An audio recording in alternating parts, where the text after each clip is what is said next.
Okay, perfect. It's done. Thank you so much. Thanks for your patience. Hello. Hi. Tonight I'm with my penguins. Okay, no problem, bro. I must continue with this. Nice picture, I think. Okay, it's okay. How's you going? Well, very hard day, I think, with many things to do at home. Well, you know, when you have kids, home is the worst place for working, right? How many kids do you have? Actually, 3, and I'm gonna have a newborn in 2 months. Woo! Yeah. Congratulations. Thank you so much. At this point, I'm not sure if it's a girl or a boy because my baby doesn't let the ultrasound to check the gender. Oh, The baby moves a it's gonna lot. be a surprise. Yes, a real surprise. At the beginning, I was thinking that there was a boy. The last ultrasound, the doctor told me that could be a girl, but we are not sure. Okay, that's interesting. Yeah, just wait. Okay, Neil, let me see. Did you have enough time to check the slides from yesterday? Yes, I reviewed your presentation last night, last night. So it's a lot of new information about vocabulary. Yes, but not lots of different. words. That's not different. I can use in my area the same terms. Okay. Especially in bones and joints. Yeah, it's similar in your career, right? Yes. Just the basics, the most important parts, I think. Okay, can you watch my screen? Yes.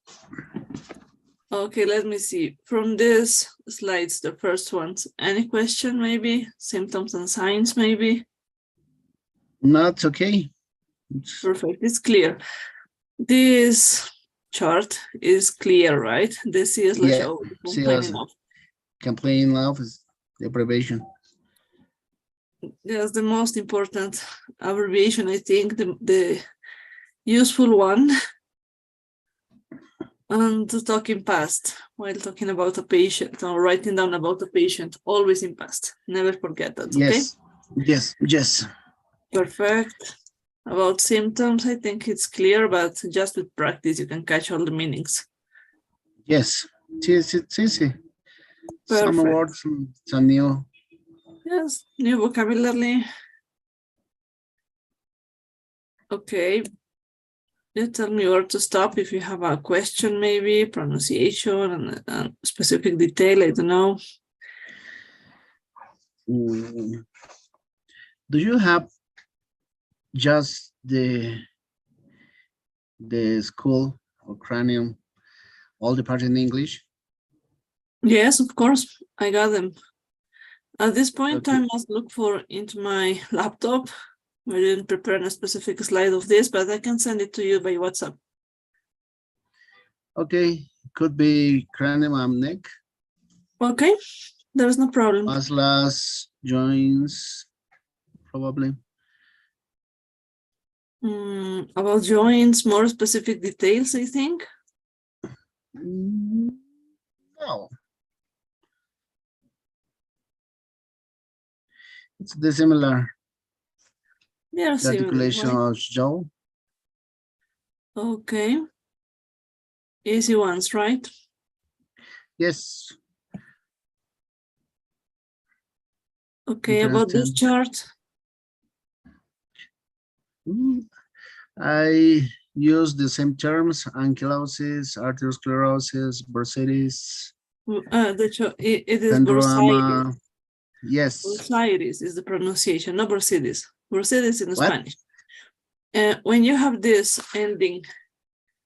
This iris? Yes, iris, always. It's a rule, a pronunciation rule, okay? How can I? Some amygdalitis, for example. Bursitis? Yes, bursitis. Yeah, okay. Hypochondritis, for example, would be synovitis, right? Synovitis, okay. Yes. Osteoarthritis. Yeah. Gouty that arthritis. was familiar for me. Yes, that's a rule of pronunciation because of the vowels at the end of the word. Okay. Okay. Osteomyelitis. Yeah, osteomyelitis. Osteonecrosis. Yeah. Okay. Tumor bounce.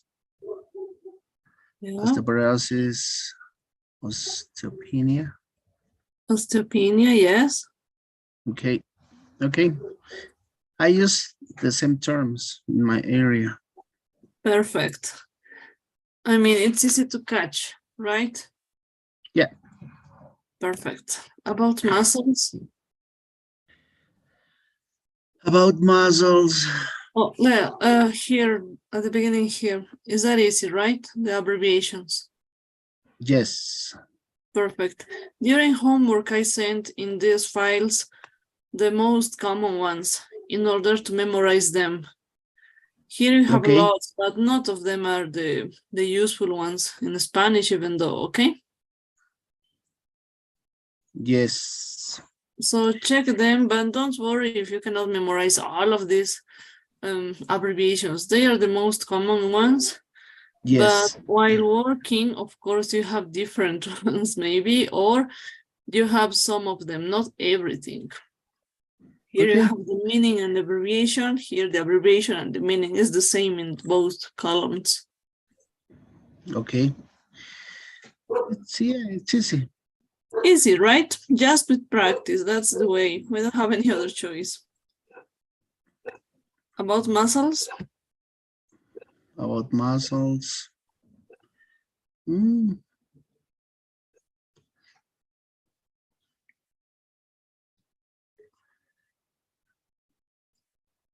Abductions, temporalis, levatorangulus, oralis, mysterious. Yeah, it's the most general, the most common slide for this, the most general ones. We're not making a big mess. Yeah. Yes. Pathologies, maybe.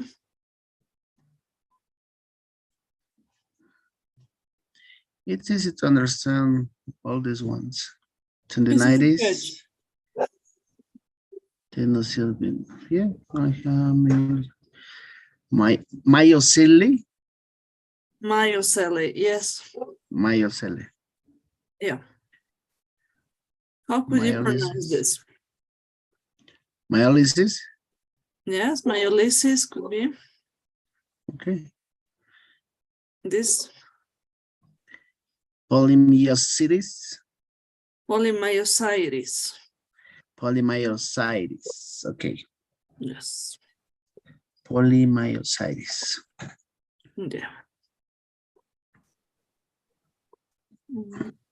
Dystonia? Dystonia. Dystonia. Okay. Yes, the hard sound over the O. Okay. Hypotonia? Hypotonia. Okay. That word I use frequently too. Yeah. Ataxia, contracture, intermittent claudication, sperms, cramp. Spasm. Spasm. Yeah. Spasmodic torticollitis. Torticollitis. Or torticollis. Okay, torticollis. Spasmodic torticollis. Torticollis, okay. Strain. Okay. Okay, great. From here. Gangliositis. Ganglion. Ganglion cyst. Cyst. Yes. Okay. What about this? Epicondylitis. Yeah, condylitis. Epicondylitis. Epicondylitis. Okay. Yeah. And that's the last one. Yeah. So it was clear, right? Not too much, Yeah. not too complicated, but it's a lot of information and new words, I mean. Yes.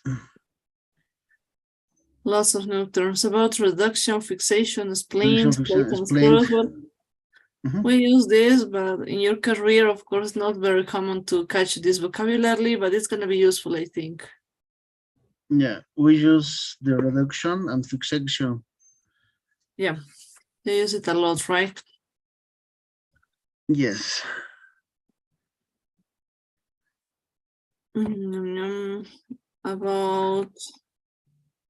About this, the common names. We have a specific questions into homework and the final test taking this in count and this in count, okay? That's why I was explaining yesterday, you have the medical term and the common term in parentheses to memorize. You must check both of them, okay? Okay. And this very funny slide. Yes. But certainly patients go with this information in the same way, showing you the trouble. That's why it's important to check the expression of the patient, right? Spine fracture. Okay. Okay. So there are no questions, right? Just pronunciation details. No. Yes, it's very general. Maybe some words, but I understand. Okay, about symptoms, no questions? No. Headache, no. Okay, keep on practicing on this. If there's any specific term that it's not clear, maybe vomiting is vomiting. Vomiting. Vomiting. Vomiting. Okay. Yeah. Abdominal pain, nausea. Yes, nausea. Diarrhea, pain extremes, back pain. Yeah. It's not diarrhea like in Spanish, it's diarrhea. Diarrhea. Yes, diarrhea. Okay. Diarrhea.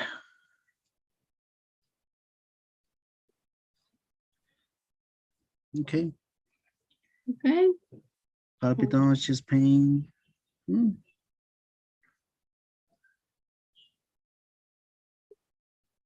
Okay, I think just with practice, right? Okay. Okay, keep on practicing. Thank you. Okay, let me send you the pool to take attendance, okay? Okay. Perfect.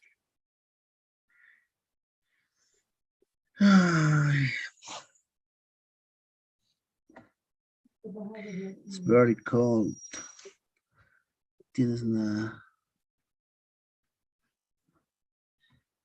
Okay, done. Perfect, thank you so much.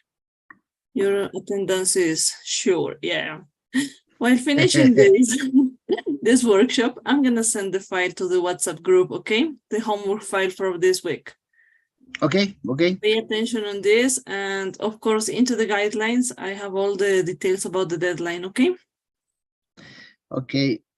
If you have what I require, yes, from the bones, and muscles, the and joints, yeah, you can send me on by WhatsApp.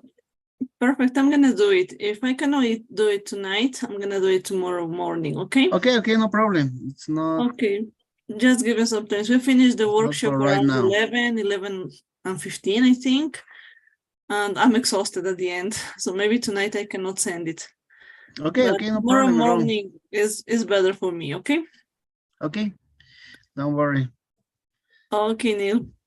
So see you Monday. Have a great weekend and keep on reading. Okay. Thank you. I'm gonna try. You can do it. You can do it. You're making a great effort, and I really appreciate that. Okay. Bye-bye. Bye.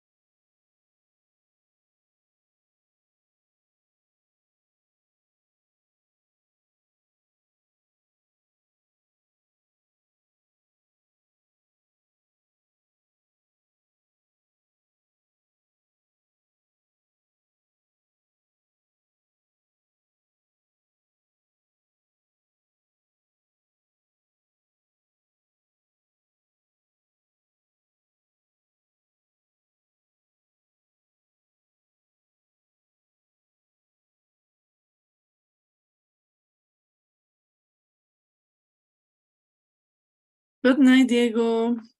Night. Good night, teacher. How are you? Well, fine. Tonight we are with my penguins because my camera is running mad. No, don't worry. No, don't worry. Okay, thank you. It turns in green. I don't know what's going on. Okay, no, don't worry. Yes, with patience. It happens. Yeah. Okay, let me see. Did you have enough time to check the slides? Yeah, I was checking them in a general view, I think, later after the class ended yesterday. Okay, perfect. Any question maybe? I don't know, teacher, if I have a specific question. Maybe if you could guide me to the, I don't know, the more important things in all the Of slides, course. because there were a lot. I was, Yes, I it's a think, lot of practicing more. information. And I Yeah, I really was need practicing to more in the check and vocabulary memorize. section. Yeah. Yes, yes, I know. Maybe these grammar rules are going to be useful for you. At this point, it's when you catch these definitions, we can say the word root, combining form, suffix, prefix, and that grammar details. While reading, is easy to catch the meaning of some terms that are not so common. Okay. They are extremely similar to Spanish because both languages come from Latin. That's why it's easy to catch the meanings following these rules. The word rule, well, we know it cannot stand alone, always need a vowel for the combining form. And if the word root is free or by free just with the suffix, it's out of sense. Now, from this point, we can check what is going on and how to correct it. Some examples for combining word roots indicating color. The most common ones are this in the chart. And well, just as an information and a good example, I think. Okay. The suffixes, when you memorize all of them, you can build some words by your own without making a mistake. That's why I'm sending you the useful ones. I mean, okay? Okay. So in homework, I'm gonna see if we have the exercise for practicing these details. But if we don't have it, because I'm not sure about the file that I already done last week. But you have the chance to practice on this, to get the details and look and realize that it's easy, very easy to make. Okay, teacher. The suffixes related to pathology, of course, are the same as in Spanish, just a difference in pronunciation. And in details in grammar, the I for and Y, for example, small details, right? Because you see them and they're the same as in Spanish. Yeah, yeah. That's why more of them. Yes, it's easier. It's not so hard. Sometimes we get upset about the meanings, but when you see and when you compare, you realize it's easy. The suffixes related to procedures, of course, are the same with the grammar details, of course. We all know about it. The double R suffixes, never forget they go with double R always. No, okay. Yes. So take it in count. If you have myography with just one, it's a mistake. There must be two R, double R, okay? Okay, teacher. Okay. Prefixes, easier than suffixes because we don't have to match. But according to that, we have the chance to catch the meaning from the prefix. Right? Catching the prefix, it's going to be easier to catch the term, the full term. That's why I'm sending you these slides, these charts. Yeah, I was checking them. Yes, as you can see, all of them are similar to Spanish. We're not saying the same. Right, in the way of writing down, some of them are the same as in Spanish. Just check. And the contrasting prefixes showing the opposite situation when you compare them. Comparing them, it's easier to make. Yes. Okay, Yes, teacher. And it's the same as in Spanish. In that way, well, you are now my colleague, so you have the idea, you have all the bases done, and it's easier to catch what we are talking about. Yes, yes, I was seeing that yesterday at the class. That it was very related to the Spanish Yeah, meanings and the senses. No? yeah. About the singular and plural forms, these grammar rules are for not making a mistake while writing down. Or maybe while reading, not to get confused or think that it's from another country. For example, British English versus American English. They both use the same grammar rules about the singular and plural. The difference from British to American English is just the vowel O or A according to the words we are talking about. We are going to see some examples during the full course. But Okay. the meaning, the pronunciation is the same, of course. The sense of it is the same. So Okay, check these rules because I'm not sure. No, I didn't add an exercise with this. Maybe I could do it. But just for practicing, for catching the meaning, it's important to write down properly. Yeah, that was this exception, I think, for me, because I didn't know that I should change the A for AE, meaning a plural term, Yes, until yesterday. Yeah. yes, it's different, right? When you read this, and when you go to medical book and check this, you realize that this chart is the truth, yeah, because you have the chance to Okay. catch these rules and say that, well, I was making a mistake my whole career, writing down with a mistake, but now we can fix it. For example, Yes. phalanx and phalanges, well, it's not the same. Meninges and meninges, we always talk about meninges as one meninge, right? But the singular is menings. Yeah. Okay. So Yes. Bai tells you that, but now you know about it. So take it in account for talking properly and catching the correct meaning, okay? Okay, teacher. Okay. About symptoms, well, systems in general, diseases, symptoms, signs and symptoms. Well, you could know, as I was telling you yesterday, the C/O is the commonest abbreviation. Oh yeah, that Use was a new one too for me. Yes, it's one fact we can say to check it in the slide. When you start writing down, you might realize how to really use this. And we start writing down next week. Yeah. You have the chance to start practicing with this and catching how to make a case report. In Spanish, the historia de la enfermedad actual. So we have a specific exercise, taking information from the patient and writing down that kind of paragraph. It's nice, it's a good job, but we have to be clear on this. We must use abbreviations for practicing. Okay. About the presentation, don't worry about it, just talking in past time. Awesome, yes. No matter the structure you choose, I want to read past time. If it's correct, it's in past, but some specific details about the time lapse in past, we are going to correct. Just check this, okay? Okay, teacher. Okay. About these expressions, just with practice, you can catch the meaning from the patient expression to the real symptom they are talking about. Just with practice. There is no other way to memorize. Right? Okay. According to the context, you find the meaning that the patient is talking about. In this huge list, as you can see, it's a lot of symptoms that patients are referring, but they're important just for showing you some details and showing you that it's that's the words you might translate or receive from patients, right?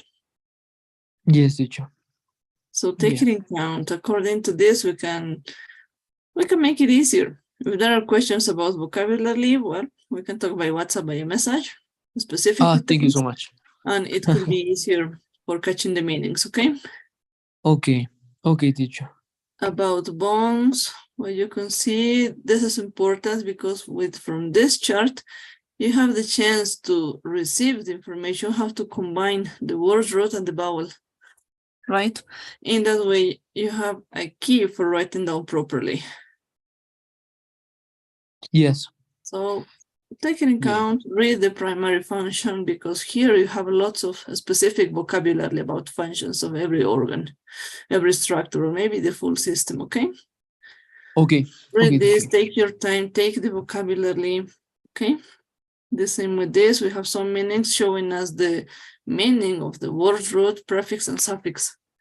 In that order, this is the most common terms we can find, and it's easier to use this, okay? Anatomical details, landmarks, the common names, of course. You cannot write down a clinical record, a clinical history with common names. You must use anatomical names, medical Okay. terms. If you write down with these terms, you are in a huge mistake. You need to use these details, okay? Okay, You are teacher. a doctor. So while being a doctor, in every country we expect, we use the correct and the properly vocabulary. So take it in. Okay. Okay, Diego. Okay, teacher. I will About do. fractures, just a general view, check all of this information. Some small examples to consider, to take it in account, and don't forget from this presentation until the end of the course, every capital letters in black and words are the specific vocabulary we must memorize. Okay. Thank We you have, for the tip. yes, we have the chance to read in a paragraph, catching the meaning in that by the context.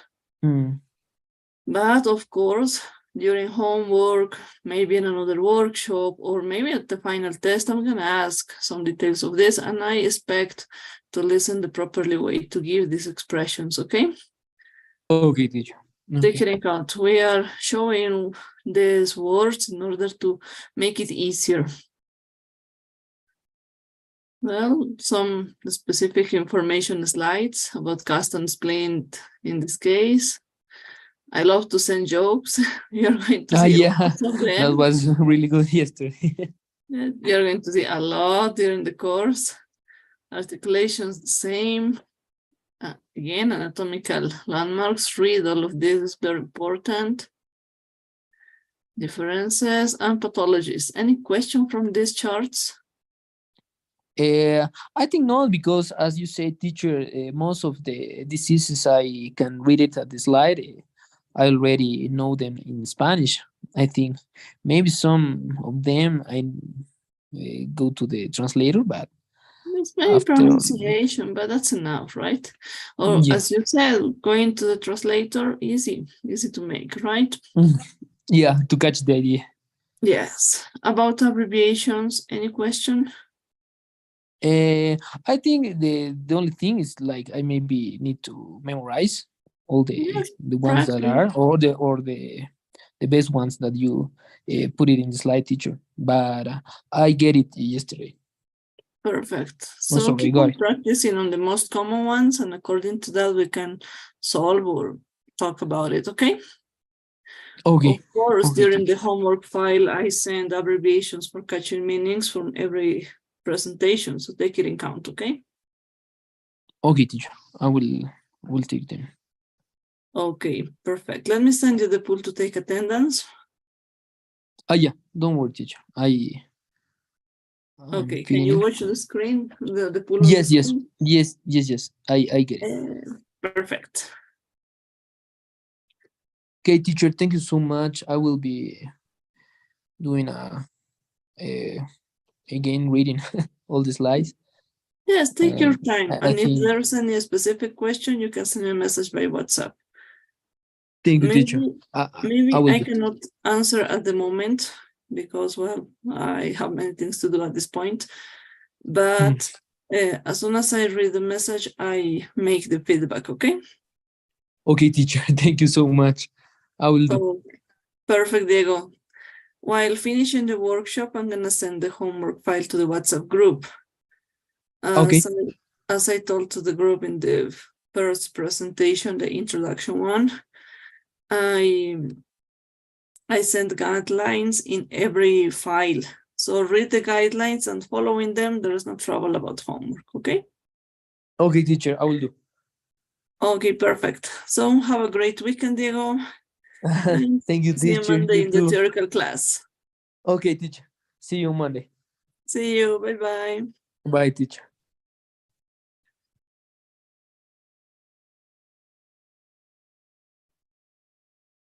Hi, Carla. Hi, teacher. How are you? How was your day? It was okay. Thank you. Perfect. That's great. Well, tonight we are going to work with my penguins. My camera is running mad. It turns to green. Okay, So, don't worry. no, patience. Yeah, Okay, don't Carla. worry. teacher. Thank you so much. Let me see. Did you have enough time to check the slides? Yes, I checked them. Perfect. Any specific question, maybe? No, I don't think so. Perfect. At this point, the information is clear, I think. Yes. Perfect. So let me ask you. Yeah, I told you. You don't have questions to me, I'm going to ask you. Okay. Okay, perfect. About this grammar details, is everything clear? About the Yes, word yes, root, for teacher. example? Perfect. Yes, it's clear. It's like It's clear. Spanish. Easy to catch the meaning, how to construct the word, well, the term, and to find the word, right? Mhm. This is the basic information, but we really need to realize that without this, it's going to be a little harder to catch the meaning about some terms. Yes. But catching them, perfect. About the combining form, the vowel, I got it. perfect. If I ask you to give me some different examples, one of each chart, is that possible to make? Let me think. Yes, try to do it. Just for practicing. Don't worry, it's not for evaluation. Okay. I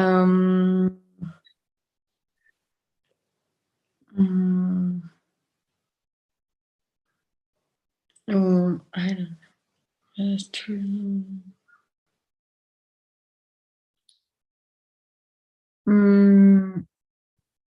Now I can't remember. But Take a deep breath, don't worry.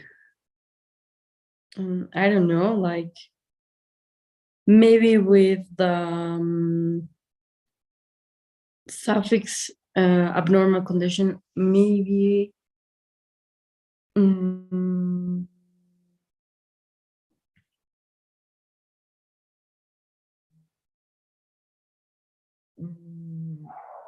no, sorry, I can. You can do it. Okay, let me think.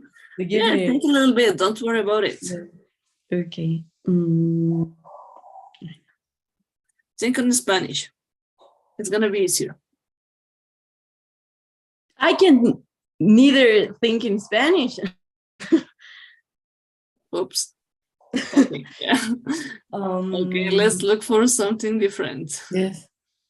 About the suffixes, is everything clear, right? Yes, yes. Okay, if I ask about, I don't know, necrosis. Give an example with necrosis, a different one from the arterial necrosis.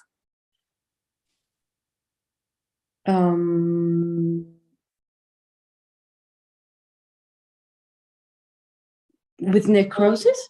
Or sclerosis or stenosis, something different from these examples. They are the most common ones, but we have, of course, so much. Okay. Try to construct the word. It's not okay. If it's not possible, don't worry. Doesn't matter. Maybe splenomegaly? It should be Hepatomegaly correct. Or cardiomegaly, for example, could be. but with the spleen, is it correct? To say splenomegalia, right? Uh-huh. Oh, well. Splenomegaly. Well, I never heard anything like that. Let's look. Let's ask for Mr. Google while thinking. Yes, we must use this facilities, right? Mm-hmm.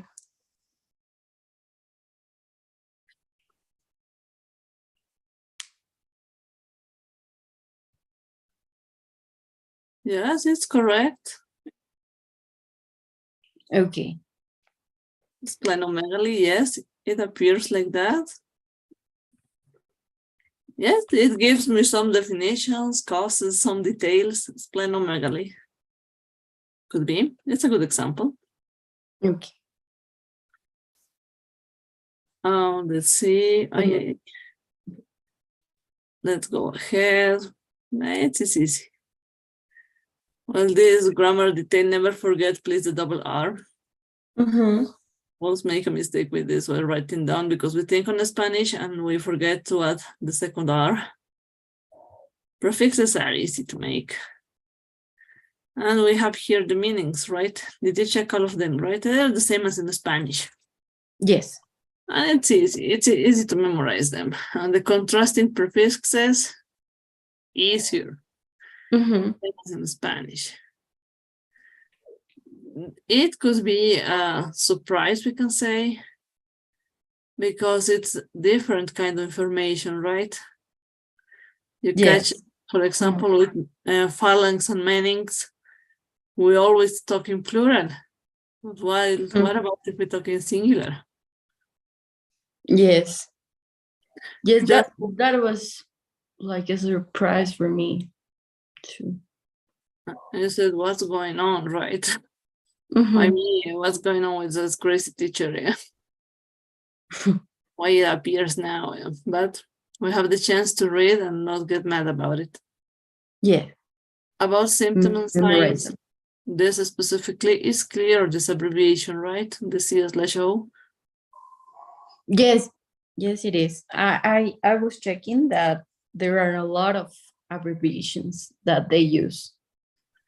Yes, a lot of is not too much at this point. They are extremely allowed. Sometimes you have to go with your notes and then checking the guideline and checking the key for catching the meaning.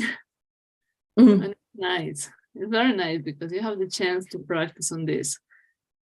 Next week, we start writing down some paragraphs. So we are going to start using abbreviations from different cases. Okay. Check them, okay? About Mhm. this, always talking in past, never forget that. Yes. About this, About that slide, I have a question. With the last sentence, is when you are presenting the patient, or why that sentence is in present? it's because you are talking about a clinical situation comparing to the patient, to the book, maybe we can say. Could be presenting the case to your colleagues.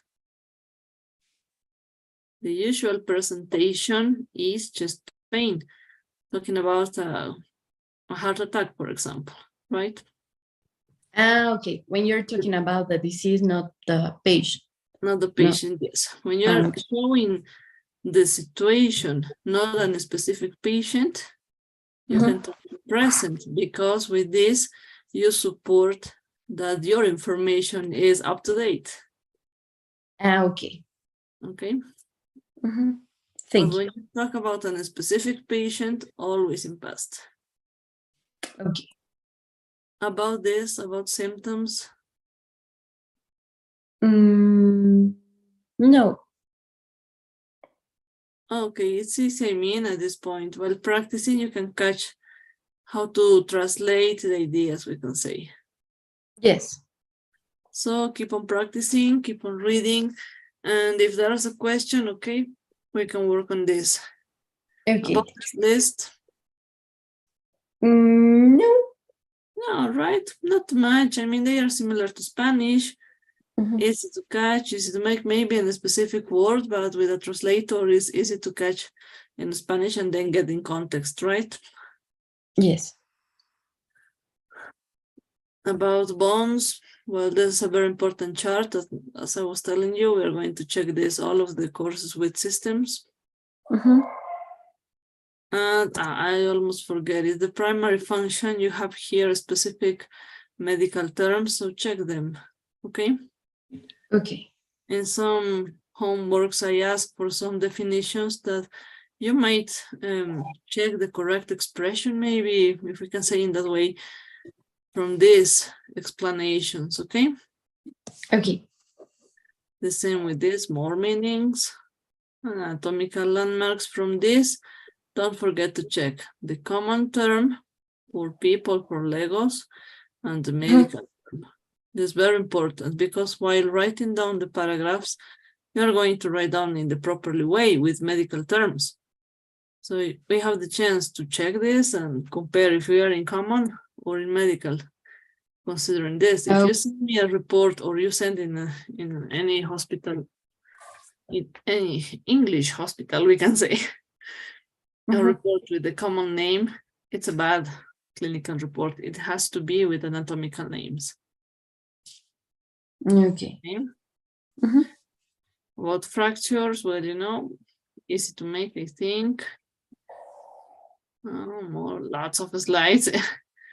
And from this point, we are going to use capital letters and blackened words to consider the most important terms that we really need to memorize, because this is the specific vocabulary we must catch during the course, okay?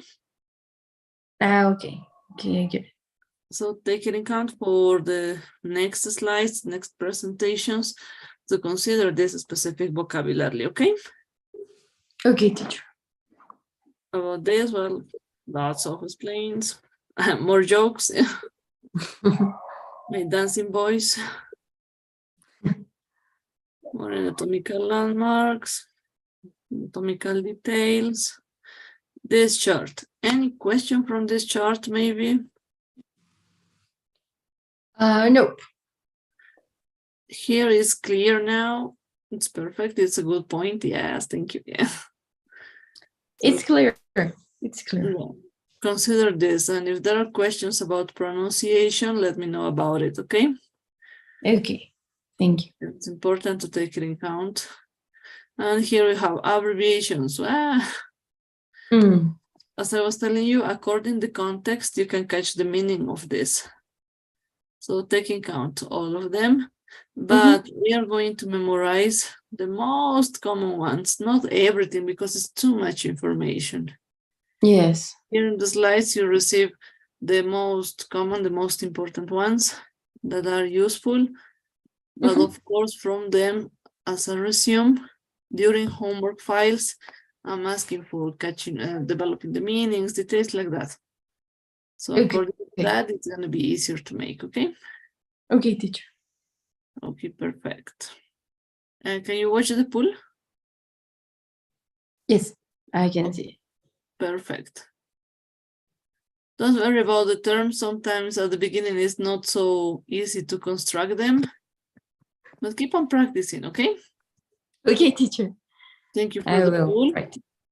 Yes, don't worry about it. That's the first workshop we have the chance to work together properly. And the next ones are going to be easier. Don't worry about it. Any question you got, you can send me a message by WhatsApp to catch the meaning. If I cannot answer at the moment, it's because I'm out of my cell phone or my laptop. But as soon as I read the message, I give the feedback, okay? Okay, teacher. Okay, perfect. Perfect, Carla. So everything is said. No, not everything. Homework file. I'm going to send it at the end of the workshop, okay? Okay. Check the WhatsApp group. Around midnight, I'm going to send it, please. If there is a strange message, it's me, don't worry. We finished the workshop around 11:15. And while updating it, sending it to the WhatsApp group could be at 11:30 or maybe 12 o'clock. I'm not sure. It depends on the internet connection. Okay, teacher, don't worry. Check the guidelines, check the details we must consider for preparing the file. And if there's any questions, send me a message with all the confidence, okay? Okay, I will. Thank you, teacher. Okay, Carlita, see you on Monday, so. Bye, teacher. Have a great night. Thank you. Have a nice weekend. Thank you. Bye. Bye-bye.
Hi, Liz.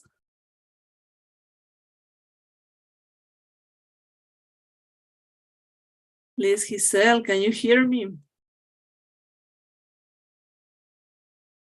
Hello. Sorry, good afternoon. How are Hi. you? Hi, how are you? How was your day, Liz? Nice to meet you. Now we have the chance to talk a little bit. Yeah. Okay, Liz.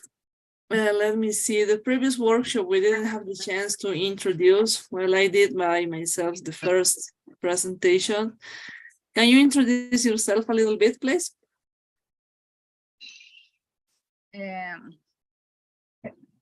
Hi, teacher. My name is Liz Angulo. I am a nurse in Bolivia. Actually, I live in United States, Virginia, around two months ago. Okay, recently. Yeah. Actually, I posted for ankles homologation the nurse here. Okay, But perfect. You're in the process of making valid your studies. yeah, Great. it's sorry, because I need this course this for learning more English, you know. Okay, for practicing and improving these skills, I mean, the medical skills in English. Yeah. Okay, perfect. Okay, can you hear me clearly or do you need me to improve my audio? I'm sorry. I repeat, please. Can you hear me clearly? Is that okay, the internet connection? I'm not. Hi, Liz. I don't listen. I sorry, not. Hi, can you hear me now? Yeah. Oh, yeah. It's better now? Yeah. Okay. Can you repeat, please? No, I was asking for the audio, if you could hear me. Yeah. Yeah, I listen.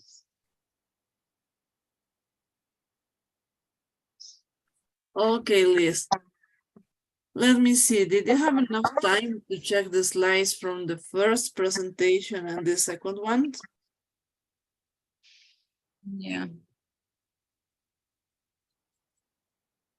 I don't see the first class. I don't.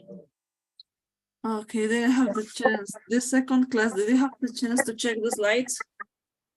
Yeah, I late. I don't. Sorry, no review the workshop. Okay. Mm.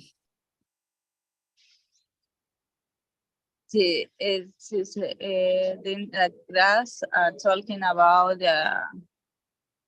the system muscle, Yes, the muscular system. yeah, the articulation, Yes, the joints.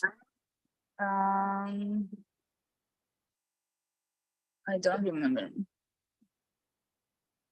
the abbreviation. Yeah, now we are, well, that was the detail I was checking with your classmate in the previous Yeah, period of time, and well, now we have this. Joshua. from this? Do you have any question from these details? Because while nursing in USA, you are going to have the chance to take this kind of information Yeah. for making your notes.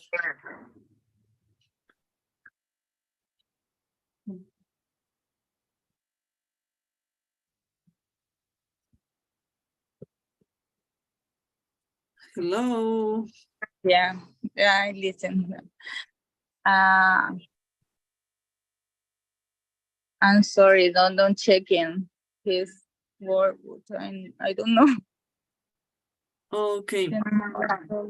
When we talk about symptoms and signs, Yeah. we must consider that symptoms are also called complaints, like a synonym, but it's very common to hear this. Yeah. And the signs are also called findings. Yeah. So it's the same if you tell me the findings are or the signs are, or don't worry about it. Symptoms and complaints, of course, are very, very important. Yeah. But consider this, while talking, you receive the information. There's a lot of information. You know that in Spanish, we don't have the chance to write down with abbreviations, right? We need to describe with full terms, correct handwriting, typing properly. But in English, it's different. You have the chance to use abbreviations like this. C/O, the complaining of, the main cause of going to the doctor. So take in account that we are going to use this kind of information, this kind of abbreviations for writing down properly and saving time. And using the uniform vocabulary for all the colleagues during our experience working in other countries. Yeah. Okay. The presentation, when we talk about the patient, we always make it in past, not in present. When we talk in present, when we are talking about the pathology supporting the patient situation, I mean. But when you talk about a specific patient, it must be in past time, okay? Okay. Okay. About symptoms, of course, you as a nurse are going to take this information. You receive the patient expression. This one. Some ganjas, I don't know, expressions that are not for medical terms. And you must translate the idea, we can say. You must catch the meaning. And then in the medical report, in the nursing report, you must use the symptom or the medical term, the properly one. Just with practice, memorizing them and listening, I don't know, catching information, reading histories, you're going to find a way to do it. Because it's not as easy it looks, but we have the chance to work on this. Yeah. You receive the information in a common sentence, in a common expression, and you translate into the medical term. Just to go into the point, okay? Yeah. Thank you. I sent some lists showing lots of symptoms. Some of them signs in this context, or making a review of all of them and catching new vocabulary. Check this, try to find the meanings, but if there's no way to do it, let me know by a message, by WhatsApp, and then we can solve it out, okay? Yeah, okay. Moreover, well, bones, well, we have this chart where I show the major structure and the related combining form. We have the word root, the combining form, and with this chance, we have the opportunity to write down properly. That's why it's very important to check this. And in the primary function description, we receive some vocabulary that is specific from these major structures and terms. So read this and catch as much vocabulary as you can, okay? Okay. Okay, Liz. Let me send you the pool to take attendance. Our time is almost over. Okay, thank you. Sorry. Don't worry, Liz. It happens. And our internet connection is not so great. Thank you.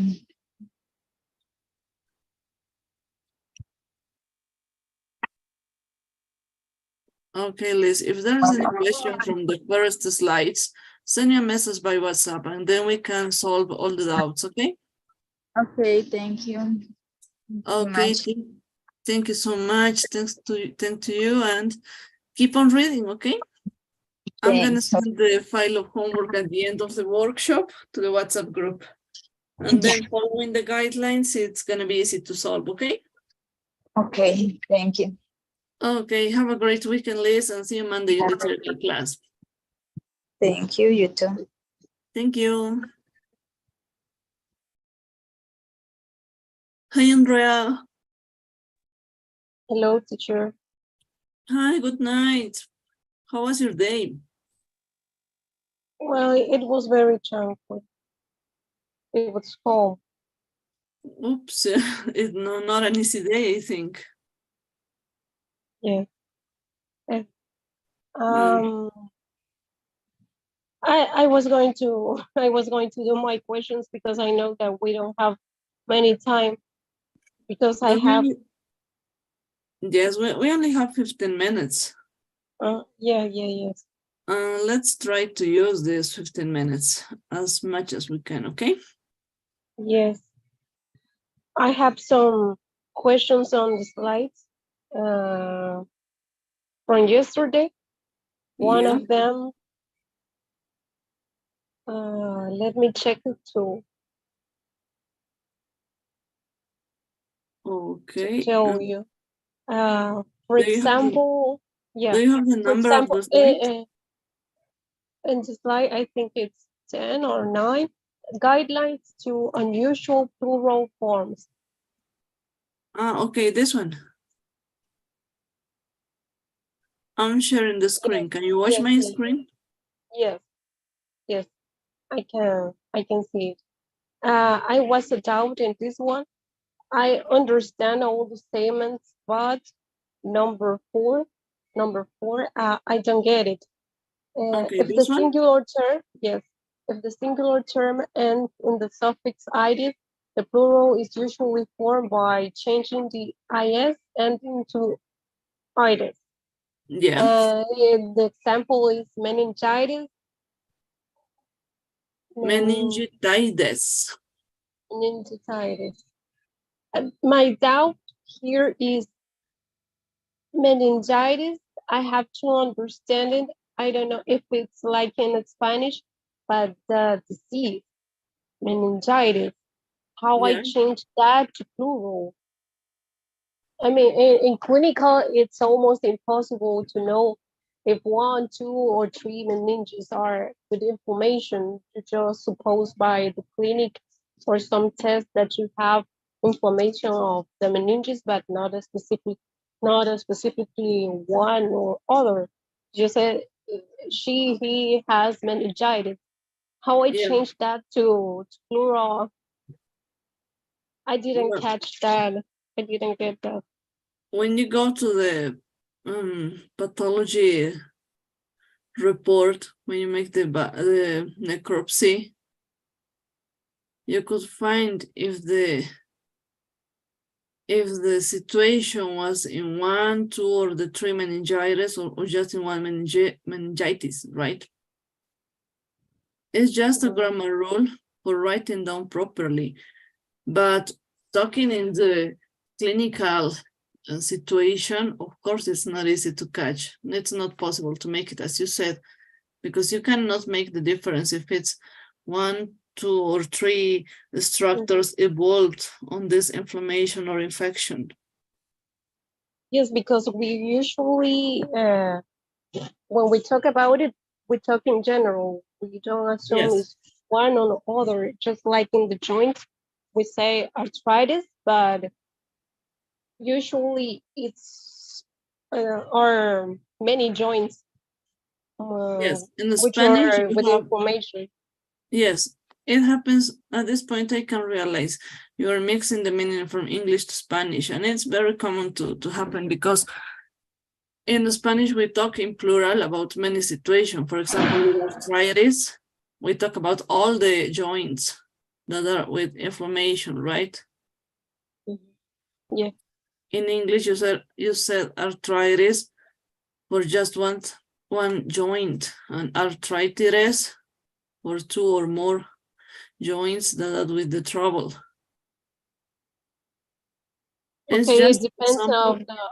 of the Yeah. number, for example, of joints that are with inflammation. It could be arthritis if it's just one, referring Yeah. to the number of the joint, and arthritis. I don't know. Can you repeat the Arthritis. arthritis?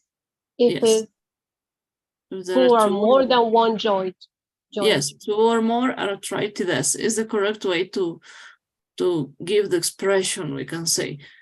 But this detail is, for example, when you're reading a book or a journey, a new review or something like that, for being up to date, sometimes we find in plural the examples and we run mad because we are not sure what they are talking about, or we mix the meaning.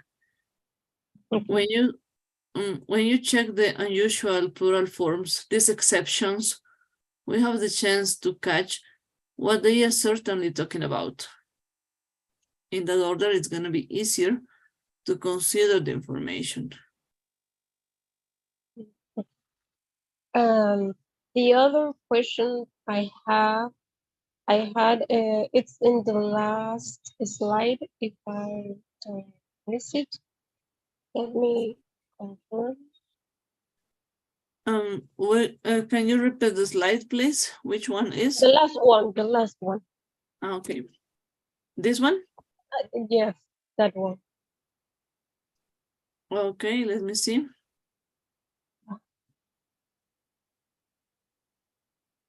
Hi, Andrea. Yeah. The difference between sprain and strain in sports injuries and the common sports injury. I don't know if I don't understand well.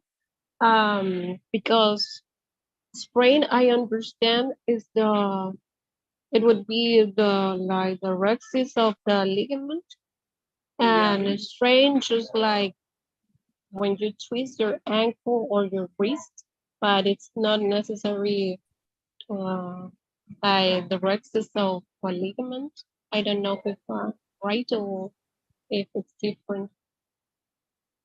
Okay, The give me a difference second. of that one, I'm not pretty sure. Let me open a picture. It's going to be easier in that way.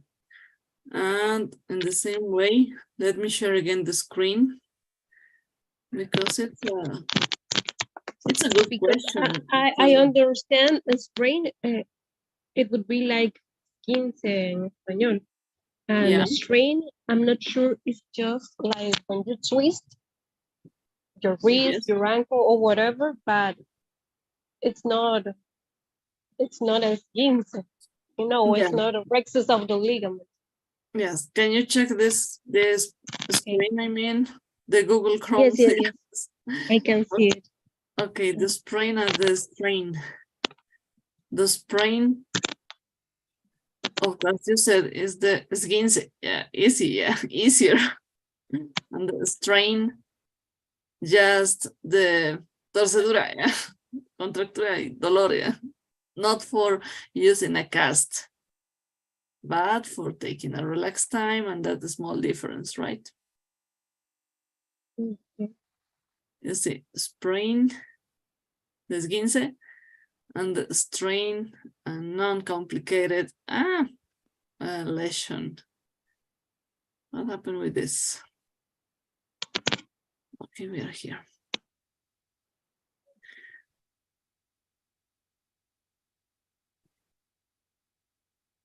Okay, this is better. Okay, can you watch my screen? Yes, I can see it. Okay. Again, the sprain, the esguince, the strain, the torcedura, and that's enough. Okay, This one, there are different structures. One is the ligament and the other ones Or the just tendon. the articular capsule and maybe some detailing muscles. A non-complicated situation. The sprain needs the fixation, but the strain, cold, and painkillers. Okay. That's all. But that's a good question. Always we can make a little bit detail of this. And Yes, because they are so similar. yeah, similar while talking. And Similar in the writing and when you're speaking and when you're saying it, but they are two different things. yes, And I have different ones. For catching the vocabulary, that's actually a very good question. But one last I think question, it's but the easiest way to catch the difference is this. To yes, check with a the picture. image. Yes, check a picture, a slide, checking some details, and it's easier, right? Look Yeah, at the because I was sprain. looking for that, just like the meaning, and it's better with the pictures. It's Yes, for catching the context, for not using the Spanish all the time, right? You see the Oh. different grades of ankle sprain. The surgical one, the worst one, we all know about it. Too small. So I think it's a good way. And if we have the Google Chrome working on, why not? This one, this complete, I think it's complete. It's uploading. Let me send it to the group in order to catch the difference for everybody, okay? okay. It's gonna be easier and useful for everybody, I think. Okay. Any other question from here, maybe? I have one last question, but let me just remember because I don't know what. Don't worry about it. Did If there I? is no time to check it by WhatsApp, we can solve it out. Yes, and I think it was. I think it was. No, let me remember the slide.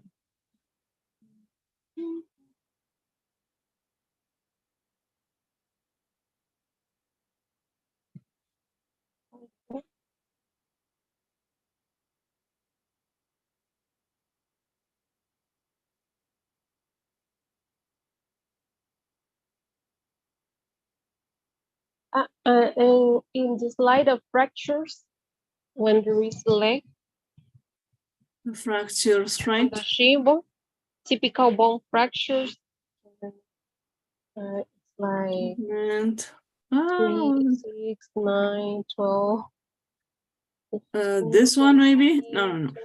This one, the classification? Yes, that. Oh, okay. Yes, is the one. In compound fractures, it means when it's smooth. It refers when it's smooth, the bone, when it's out of the skin, or it refers to other things. Because I one? understand compound The fracture. compound. Well, the compound fracture is when you have two or more bones evolved into the fracture. Okay, it would be like just in Spanish, compuesta. Yeah. Okay, I have the doubt because I was thinking because of the image, it would be just like in Spanish, or it is because the bone is moved out of the skin. It's like when the bone is exposed, como una fractura expuesta. Yes, the exposure fracture. It would be other thing. Compound is just Yes. Compound for compuesta. 2 or more bones. Yes, the compuesta, Okay. the same as in Spanish. Yes, I have that question. Perfect. And Good question. But you are checking small details, and I like it too much because you are paying attention. You are taking non-common details for talking, and that's important. Oh, I know it that I have to practice more because I know that there's a lot of vocabulary that No, I don't you're know doing in the great. pictures that No, you're and doing great. And we have lots of systems to check. well, I'm trying that to Yes, do you're my doing best. a good job. Don't worry about it. For example, here, a commuted fracture. Again, a compound fracture. That would be a compound fracture, the one of the forearm fracture, right? Yeah, the compound, or this one, again, a compound fracture with a non-stable thorax. Okay. There are multiple fractures in different parts of the ribs. It would be Yeah. also compound. Okay. Yeah. This is a non-stable thorax. We will know that, but there are some more terms to describe it according to pathological situation, right? Yeah. Okay, let me send you the pool, Andrea, to take attendance, okay? Okay. Because our time is over.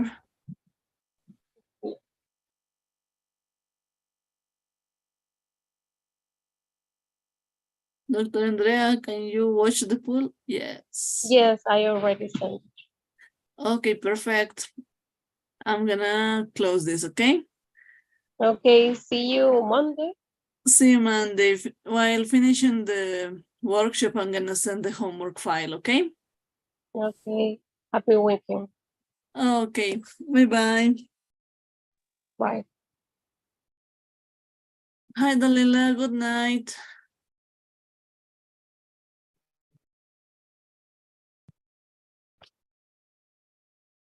Hi, can you hear me? Hi, good evening. Good evening, Daniela. How was your day? It was very exhausting. Well, a very busy day, I think. Yeah. Okay, well, patience. Let's Yes. work for 15 minutes. Yeah. Perfect. Did you have enough time to check the slides? Yes. Great. Any question maybe? A detail to check?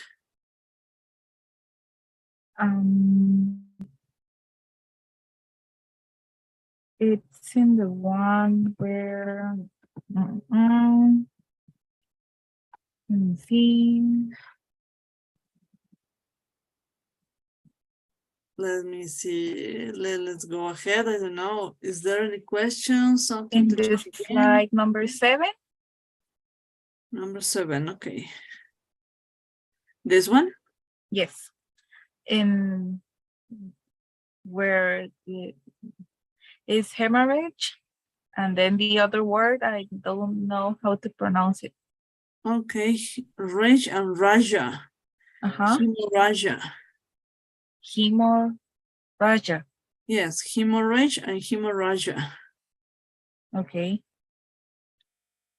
Okay. Hemorrhagia. Okay.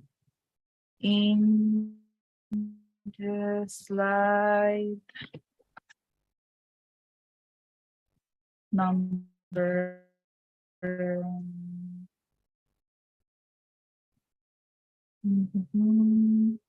16. Hello? 16. Yes. This one? Yes. Okay, let me see.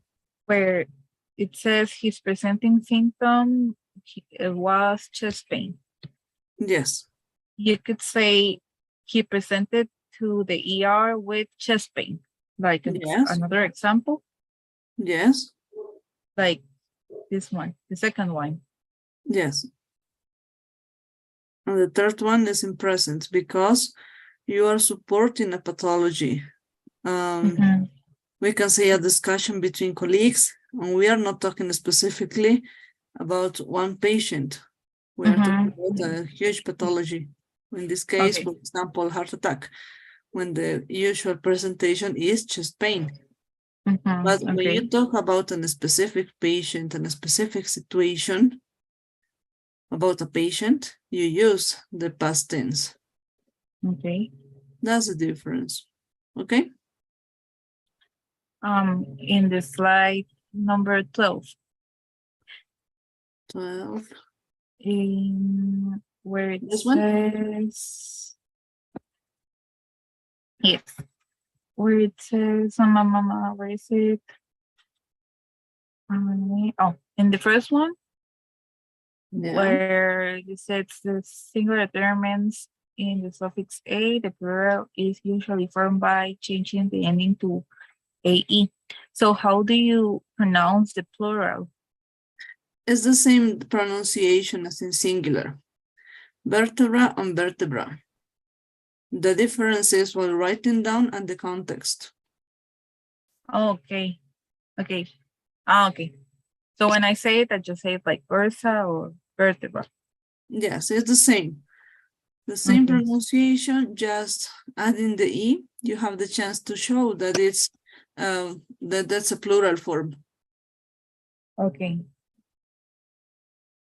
Okay, perfect. And in that same slide, on meningitis, Okay, the this one. plural, how would it be?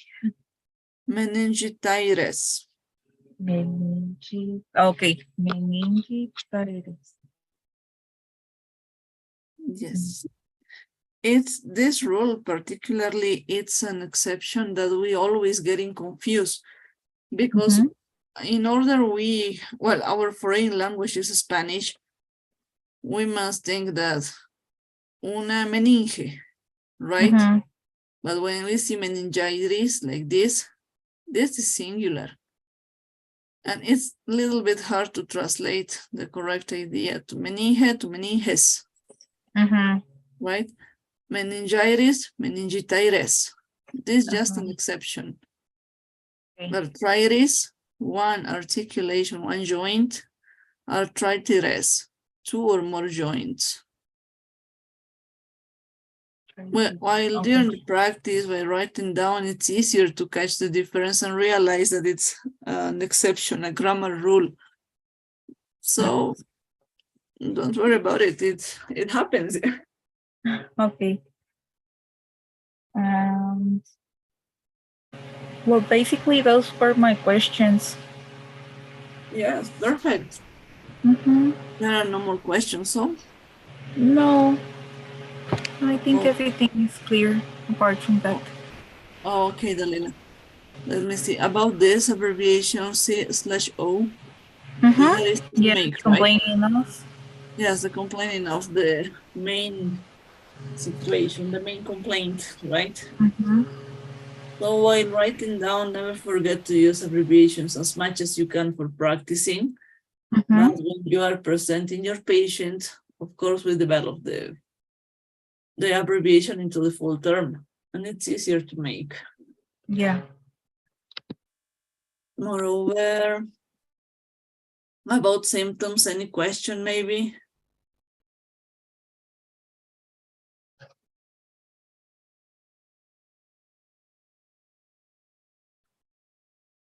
Hi, Dalila. I'm sorry? I didn't hear what you said. Okay, can you hear me now? Yes. Okay, I was asking for about symptoms. Let me see. Is there any question or is that clear? Only with lassitude. Okay. Like, what does that refer to? Okay, these four terms are talking about the loss of energy. Okay. And according to the context, you have the chance to choose one of them or writing down properly the case report.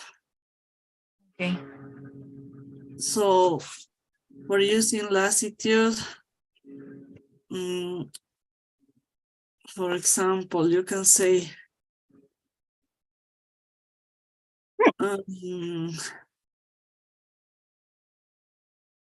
well, the meaning is a state of physical or mental awareness or lacking of energy, right? Today, my patient didn't need anything and she became on lassitude. She was with lassitude, we could say. Okay. So it's different, right, to talk about it Mhm. in this term because you must support why the patient is losing energy. Fatigue because of the activities, lethargy, we all know. It's a mental state, right? Yeah. The tiredness, again, similar to fatigue, but it depends on the context to choose which one is the best for supporting the clinical situation. Okay. Okay. Malaise, do you pronounce it like that? No, it's malaise. Malaise. Okay. Yes. Malaise. Okay. Yes, malaise. And it works. So you have these common expressions in black and words. So you can read that according to the expression, the meaning is the same. Yeah. Of course, feeling off color, malaise, because you are pale, you're with lassitude, you're with, I don't know, without energy. Lassitude is like a resume of the loss of energy as a general idea. And malaise is that kind of situation who takes more symptoms in just one situation. So taking it in count while practicing is going to be easier to consider the correct medical term while writing down.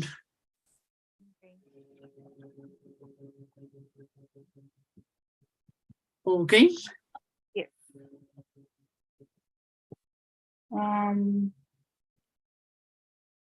Let me see. Hello. I had another question in slide number. Let me see, what number is it? 37. 37. Mhm. Aye. This one? Yes. Okay, let me see. So with the words fixation, Okay. so you could say we're doing external fixation with a splint, Yes, that's correct. or either we're doing an internal fixation with plate and screws. Yes, that's great. That's correct. Okay. Fixation, that maneuvers for not letting the fracture get out and promote a malunion, right? Okay. And okay. I'm just checking the last slide so I can see if I missed something. Okay, check them. That's okay. That's great.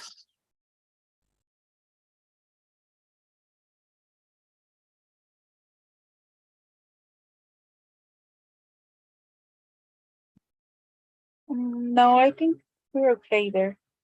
Okay, everything is clear at this point, right? Yeah. Okay, Dalila, check all the information. Keep on reading.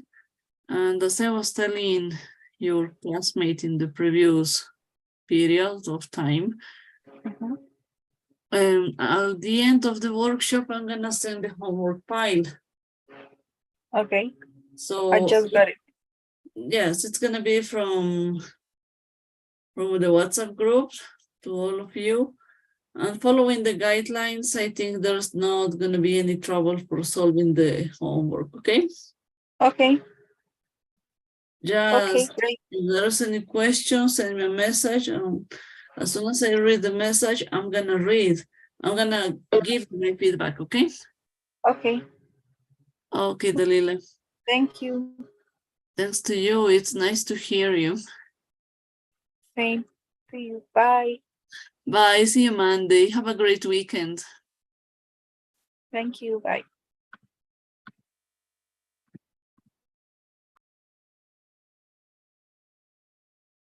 Okay, Dalila is over. Let me see the roll. Okay, perfect. At this point, Belen was supposed to get into now, but she asked for coming at the end because she's on duty. So I'll be back with my next student in some minutes. Be patient.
Hi, teacher.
Hi, Vivian.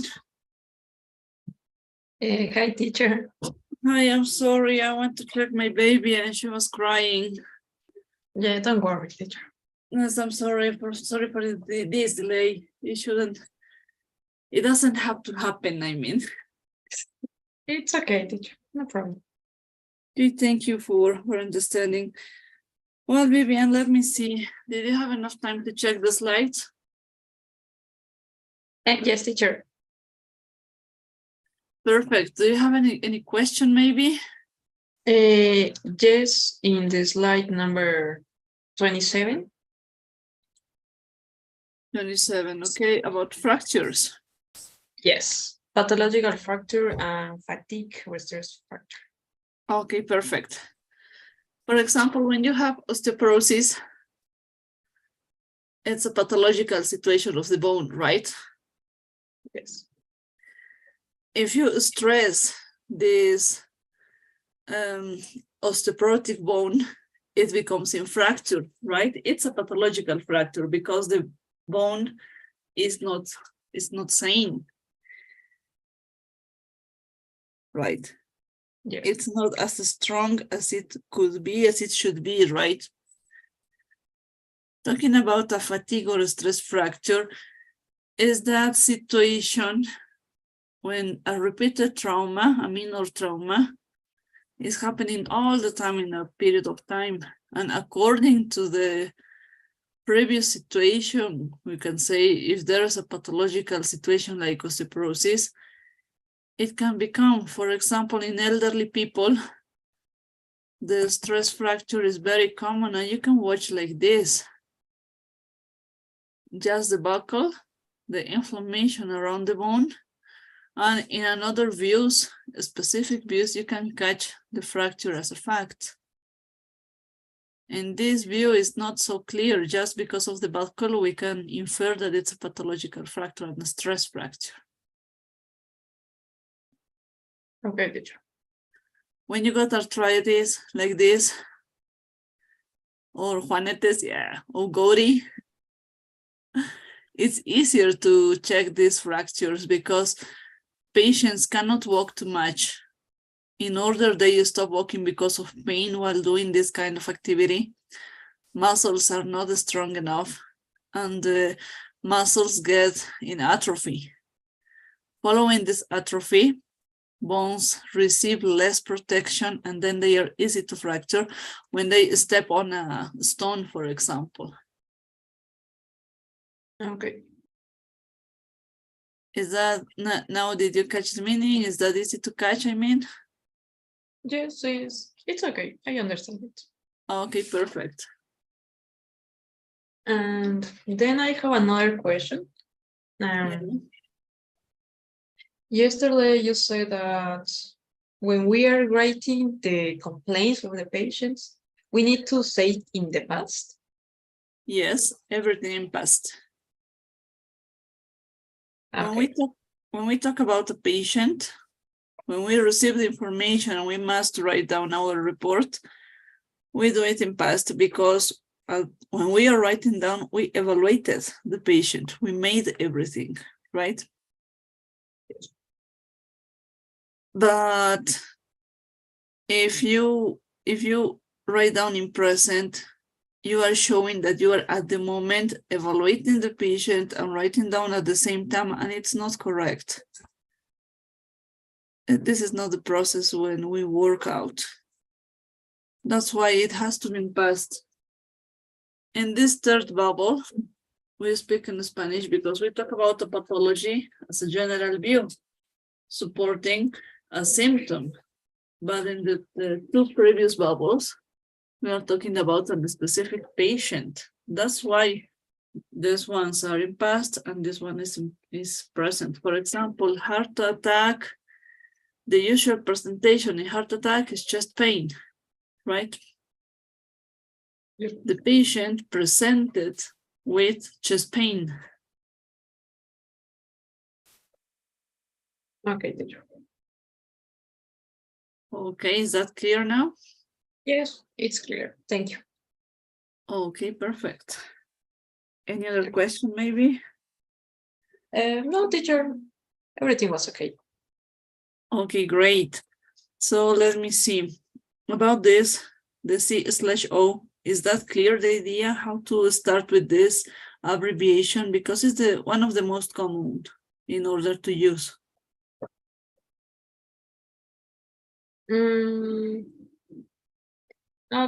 You could explain it again, teacher? It'll be more Yes. clear. Okay. Yes, of course. In Spanish, when we receive a patient, we have the chance to catch the idea, el motivo de consulta, right? Yep. In English, you say the complaining of or the main complaint. The patient, Mr. Gomez, was admitted, getting to the hospital, complaining of chest pain. El motivo de consulta de Mr. Gomez era el chest pain. Okay. So the C/O is the way we use in English to avoid writing down completely complaining of. We just write down C/O and then the cardinal situation, we can say, the main symptom. Okay, teacher. Yes. Following this, we are not giving too much information, right? We just say C/O chest pain.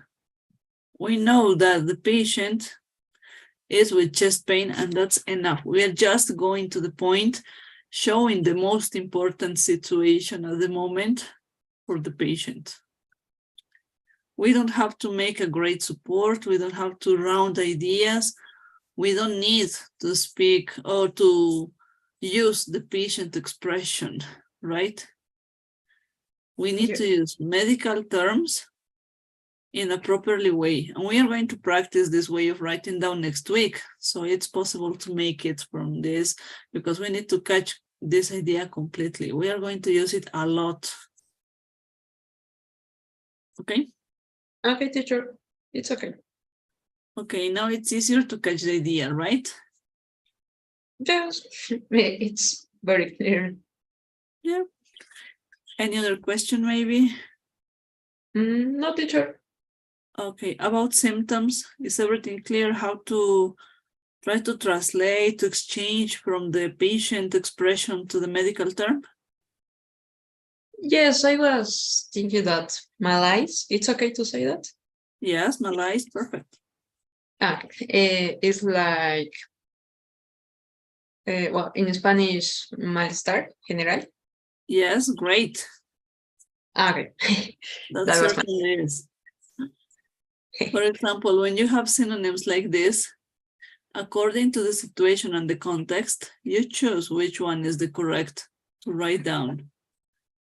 4 of them are loss of energy. But Okay. according the patient speech, you choose which one is the correct one. So in that way, as I was telling you at the beginning, you don't have to round ideas. You only go to the point. You only make one sentence about the symptom, about the situation of the patient. And doesn't matter if the patient tells you 3, 4 times with different expressions, the same meaning.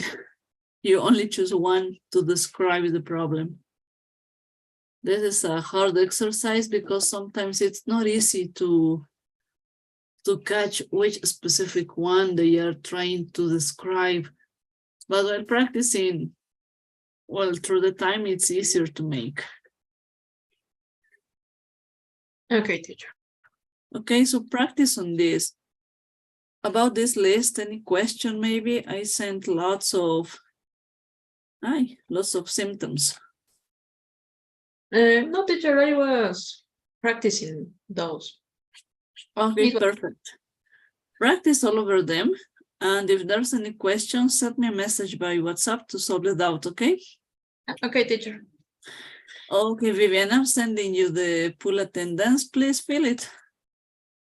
Okay, teacher. Okay, thank you. At the end of the workshop, I'm gonna send the homework file to the WhatsApp group, okay?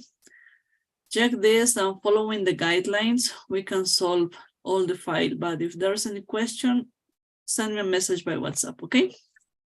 Okay, teacher, thank you. Okay, Vivian. So see you Monday on the theoretical class, okay? Have a great weekend.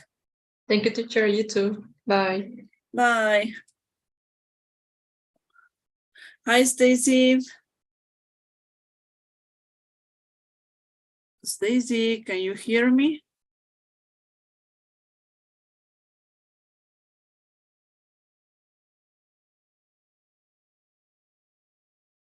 Stacy. Oops. Well, let me see. Oh, Stacy, you are without audio. We need to talk a little bit. I can see now that you are without microphone.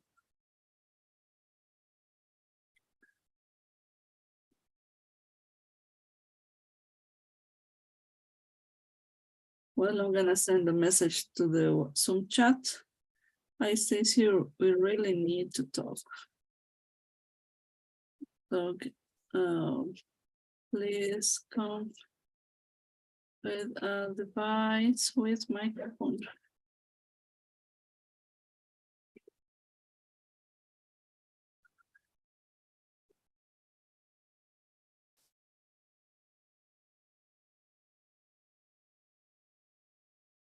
Well, I told her that we really need a microphone for talking, but let's wait. I hope she could send it to me. So let's wait. If we cannot talk, it's not possible to repeat. Hi, Stacy. Can you hear me? Yes, I can. Can you hear me? I was talking, but I don't have a response. Don't worry about it. I can hear you clearly now. Oh, okay. I was a Okay. little afraid. No, don't worry about it. That's the fact. We really need to talk during the workshop because it's the chance to practice how to express these ideas, right?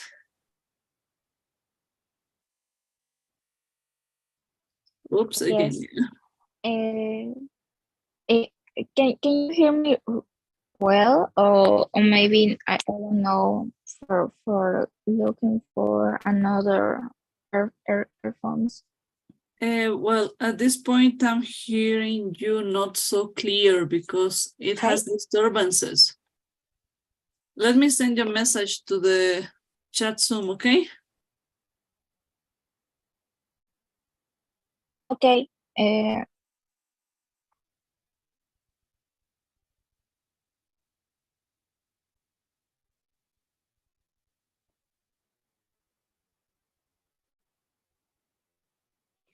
And right here, can you hear me?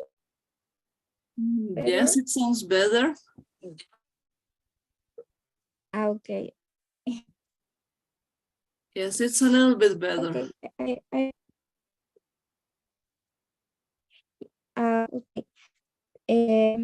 About yesterday's class, I have a little know about the words because that's all the majority vocabulary is about something that you say about the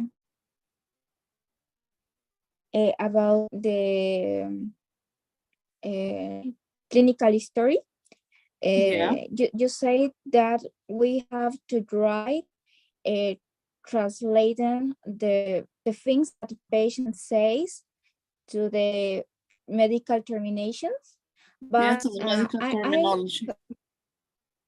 Yes, but I have understanding about the things that I learned in the university, that for legal reasons we have to write the thing exactly the thing that the patient says. So I was a little confused if that's true, or that, or if that have some legal consequences or not in other countries, or why, or yes, why it happened, right? Why is this rule different in other places, not here in Latin America in general, right?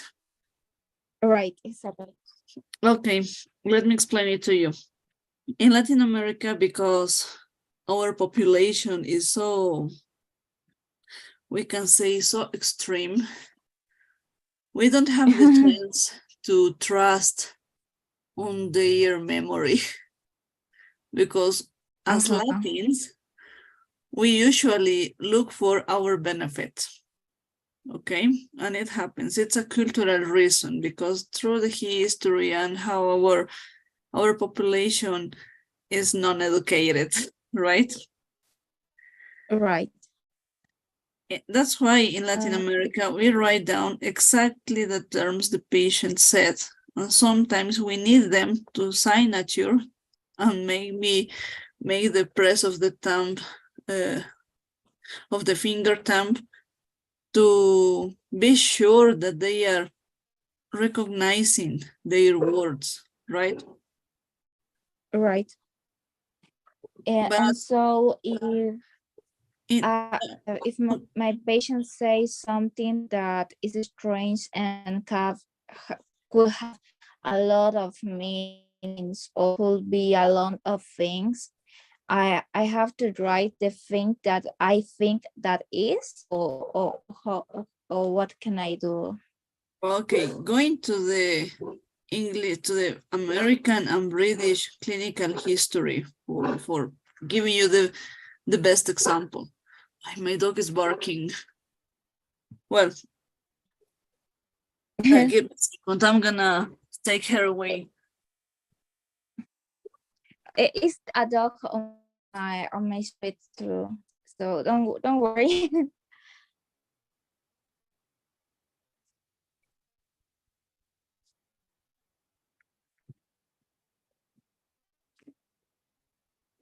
I'm sorry, Stacy. My dog was running mad. Now she's in her bed. Don't worry, I have a dog too, and so understand. Yes. Well, let me explain you the American part from the clinical history. It's the same as here in order that Okay. patients goes and tells you with common expressions, with ganjas, how they feel, what about their symptoms, their worries, right? They use the best way to show how they really are at the moment because they are vulnerable. But when you make your clinical Okay. history, your clinical report, you must be objective. You need, we can say, scientific support for your ideas.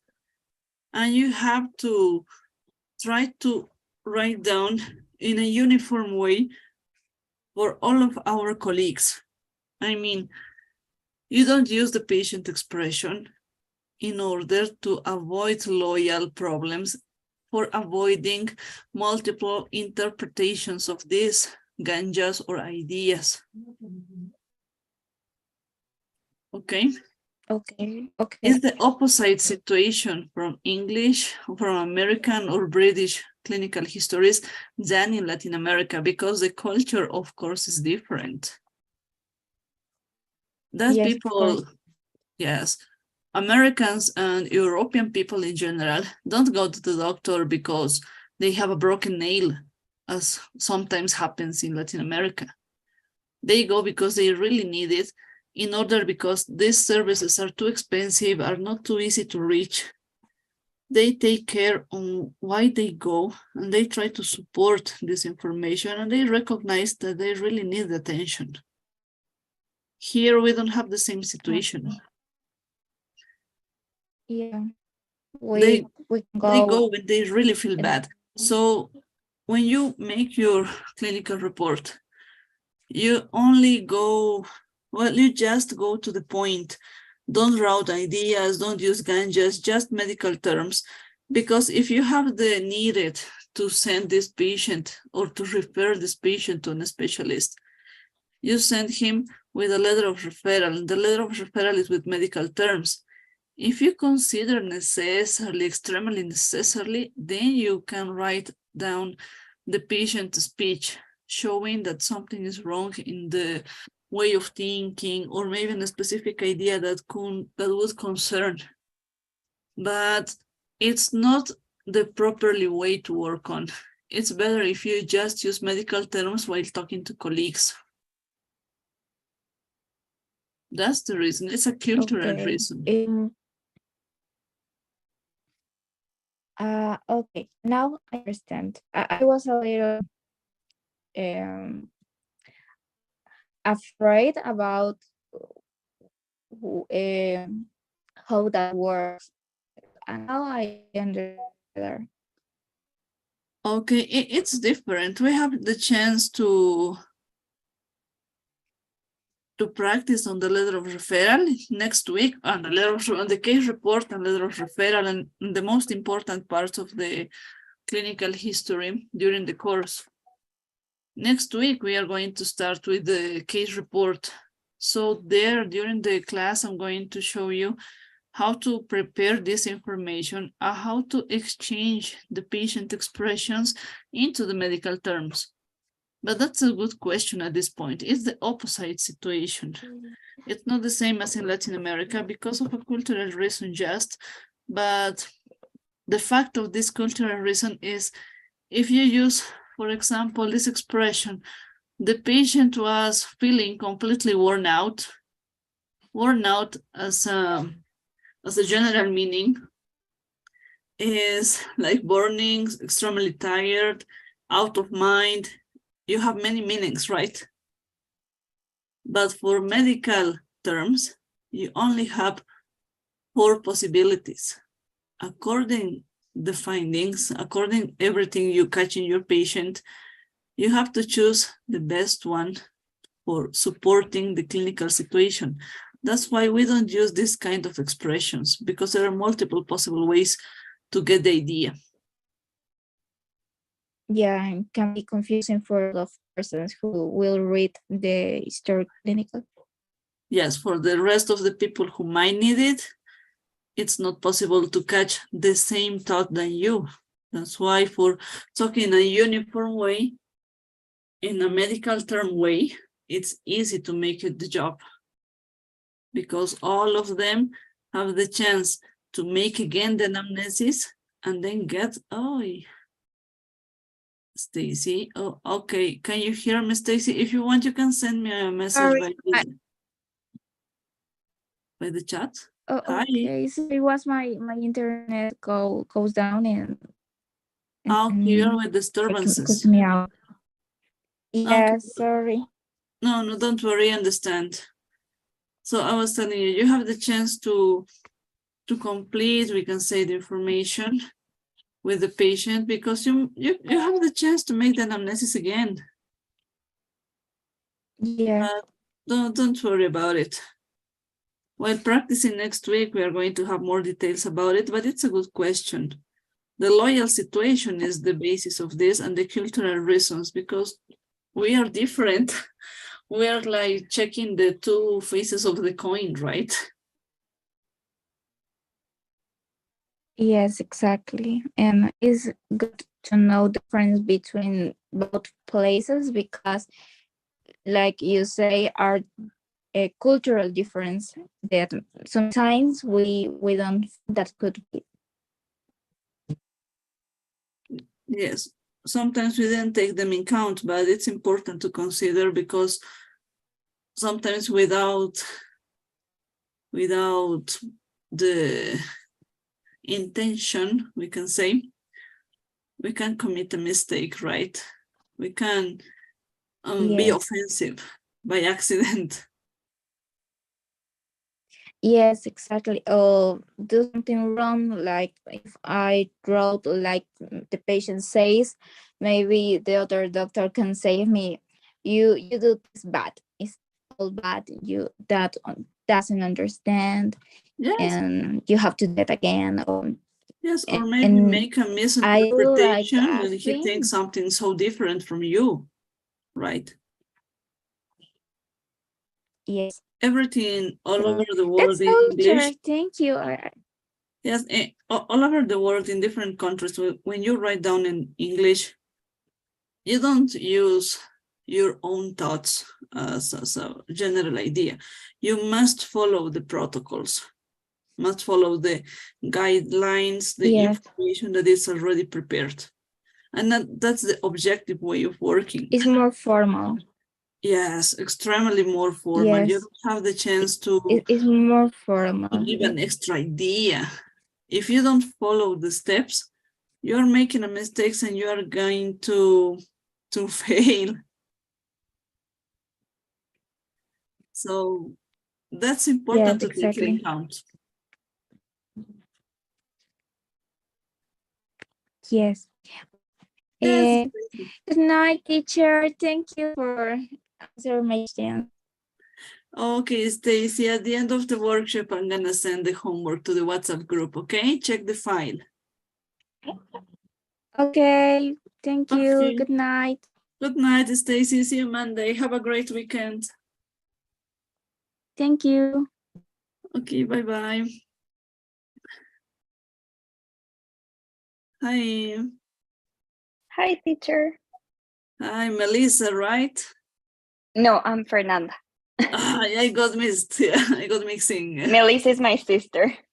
Oh, yes, but It's now I after me. just see your last name and I'm not sure who's here. Yes, I don't know how to change that, but I'm Fernanda. Okay, Fernanda, so you're the first one. I'm gonna remember it in that way. Okay. Okay, Fernanda. Let me see. How was your day? Was good. Was good. I have a good day. That's great. So we have the chance to talk. Yeah. And not get into confusion. Yeah. Okay, Yes. let me see, Fernanda. Did you have the chance to check the slides from yesterday? Yes. I checked all the slides from yesterday. I want to see the class graph. So I write you from WhatsApp to ask how can I see it. Yes, That you were asking for the link, right? yes. Yes, I asked it to the academical superior, and they are going to send it to the group tonight. But if Okay, they don't perfect. do it, yes, they didn't do it yet. I'm gonna Okay. post it into the group to have the chance to check the videos again. Perfect. It's good for me. Thank you so much. Thanks to you, because this link was supposed to be ready yesterday night, not today night. No. Patience, It's okay. sometimes it Thank you happens. so much. It's okay. Thank you so much. I have a question, teacher. In the, you have a slide like the prefixes. Prefixes and suffixes. Yes, prefixes. And I want to know if you have another example from this because I'm thinking, and I don't know how we can use it as a prenatal and perinatal. It's okay for me, but another example that you have for that? Okay, let's go with this chart. Can you watch my screen, right? Yes, I can see it. Okay, when you have a word root, for example, cardio, you can use a prefix to show, I don't know, the direction. For example, dextrocardia. Yeah. Right? The right side of the heart, right? Or, I don't know, macro or micro, I don't know at this point. Microcephaly. Okay. Small brain. And how can I say cardiomegalia, for example? Cardiomegaly. Macro. Okay. Yes, It's then not you use macro. Okay. No, then you exchange to the suffix. It's similar to Spanish. Yeah. That's Okay. the facility when you catch the prefixes and suffixes, and you have the chance. Well, you realize that these prefixes and suffixes are the same as in Spanish. Okay.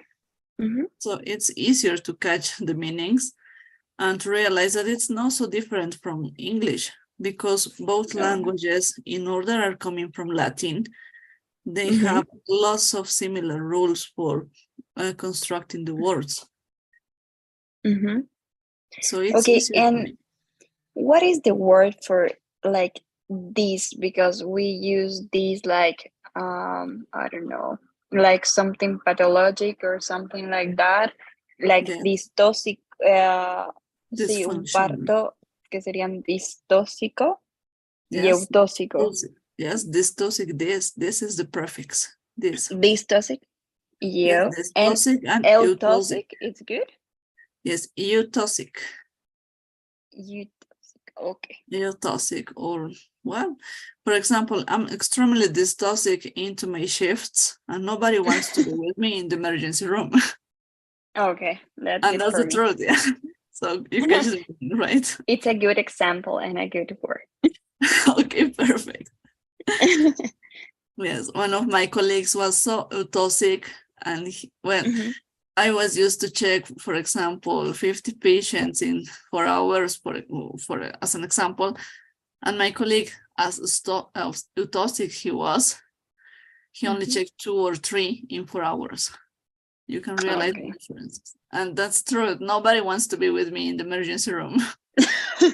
Okay, that's so sad, but it's good because you can learn a lot.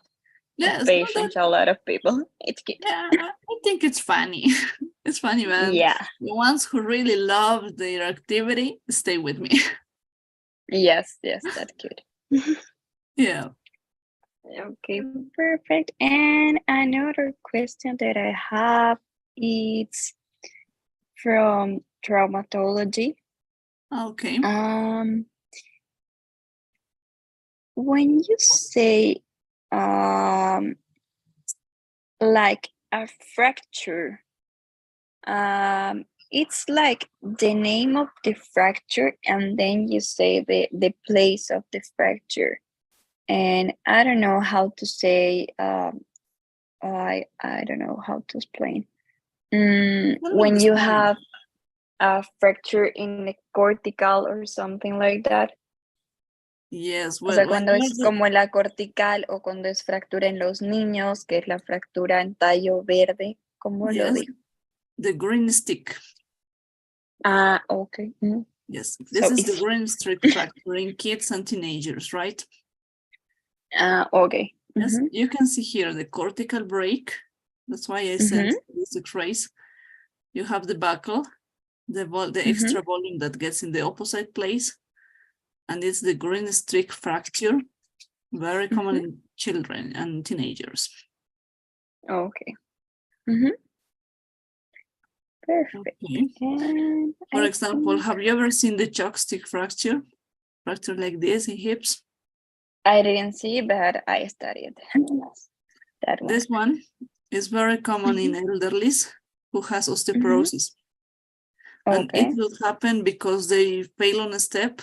I mean, they are walking, se tropiezan, yeah, but they don't fall down. They can continue walking and just feel pain. Because of the pain, they go to the doctor 2 or 3 days later, and you can see this imagine at the beginning, a very, very soft fracture line with a small buckle.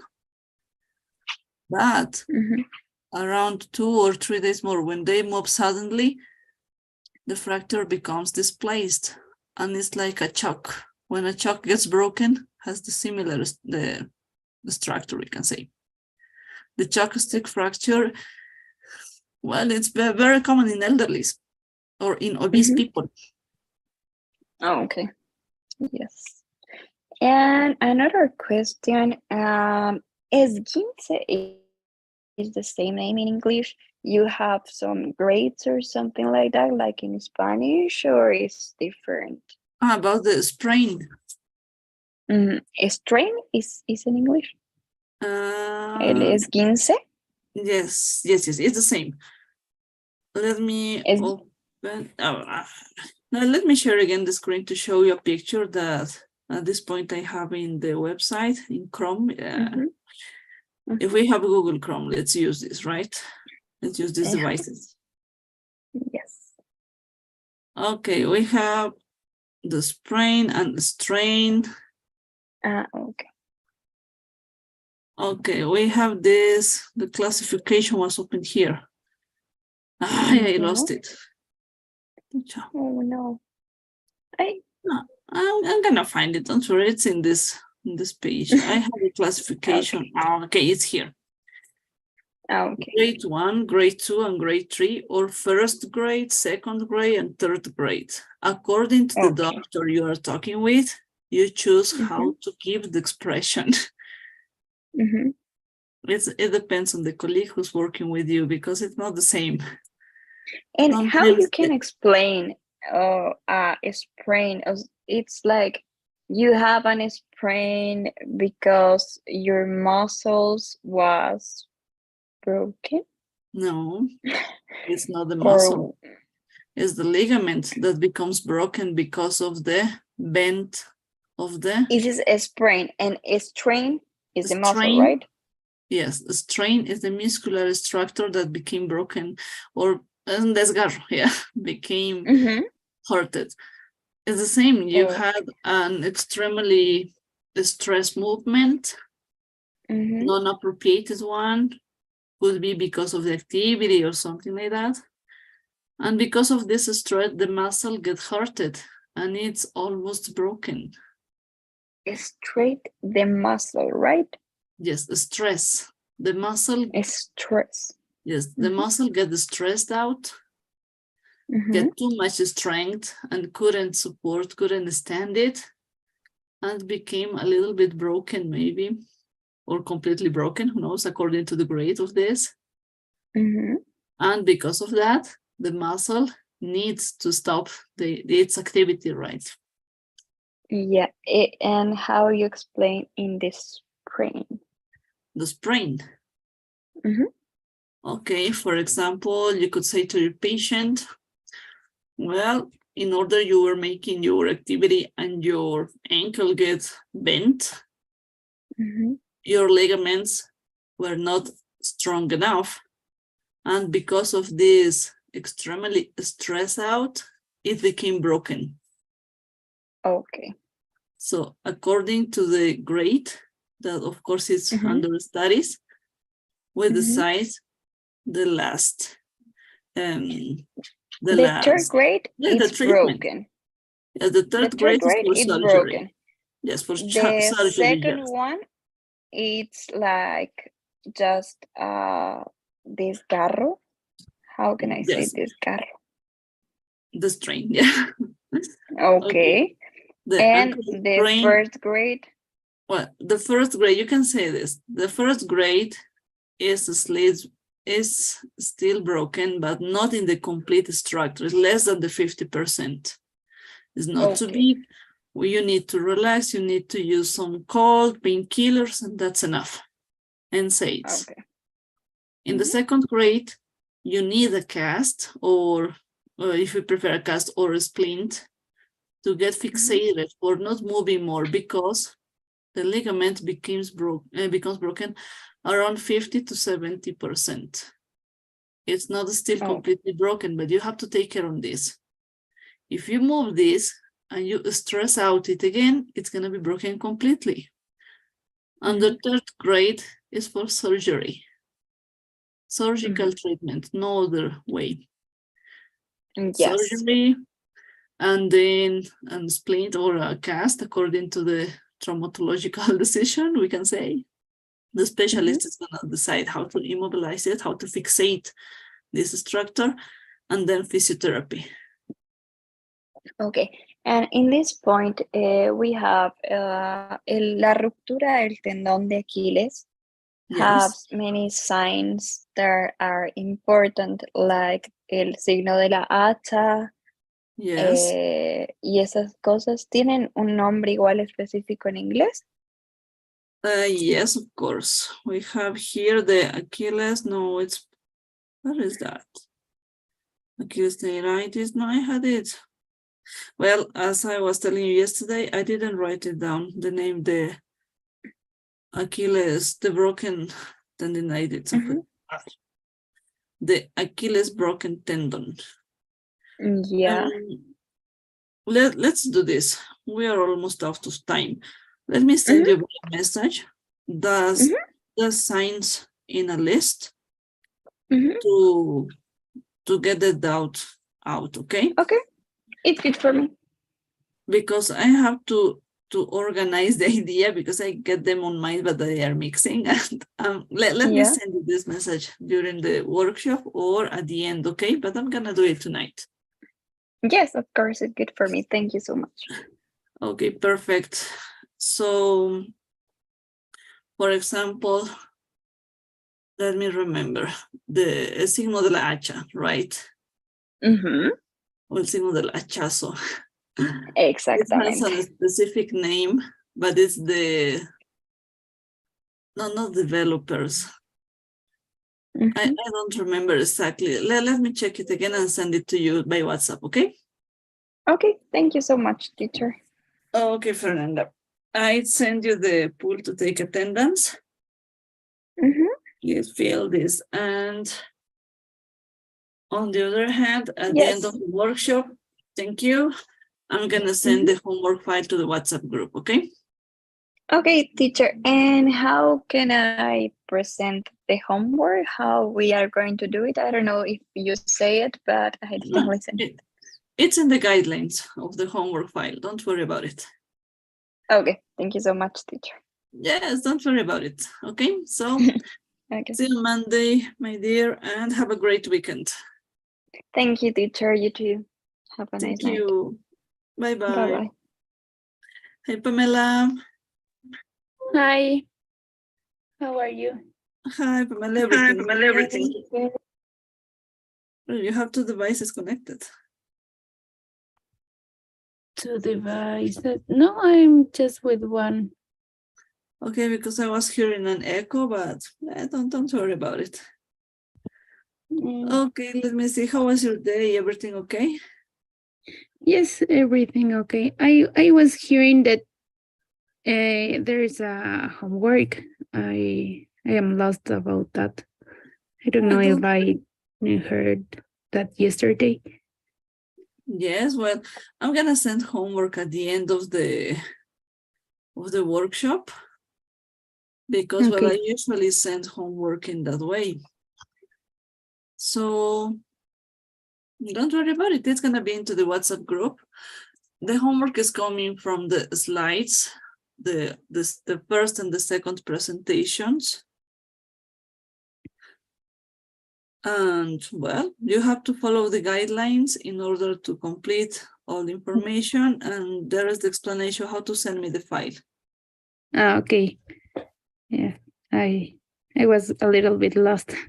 I thought that the homeworks you refer were the slides with the red. I don't know what is the red animal. I don't know what is that. We just have to check the slides. Yes, it's following the slides. It's easy to fill the homework, so don't worry about it. Everything is on the slides. Maybe some grammar details, grammar rules that are from the social, from the common English are not in the slides because we are supposed to get the basis previous to get into this course because we need advanced English. But it's just a detail, just some charts for catching specific terms, specific words, but nothing so important, I think. Okay. Okay, so don't worry about it. Mm-hmm. Okay. So you will send to the group, to the WhatsApp group. To the WhatsApp group, I'm gonna send it. Okay, thanks. Yeah, don't worry about it. In the guidelines, you have the deadline. You have how to prepare the file to send it back to me.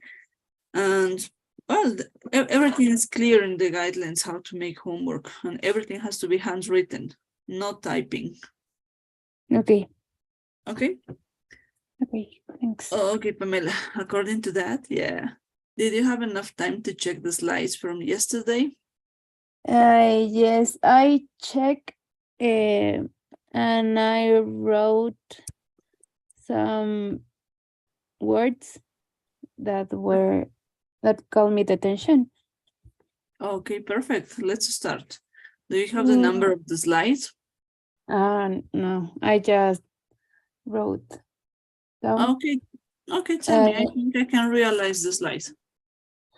The first one is how you pronounce hemorrhagic.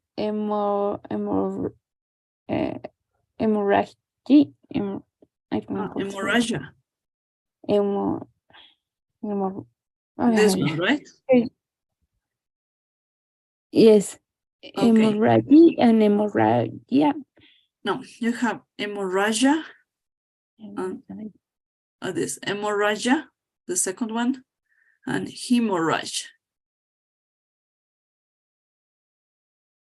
You can tell me another time, please. Okay, again. Hemorrhage. Hemorrhage.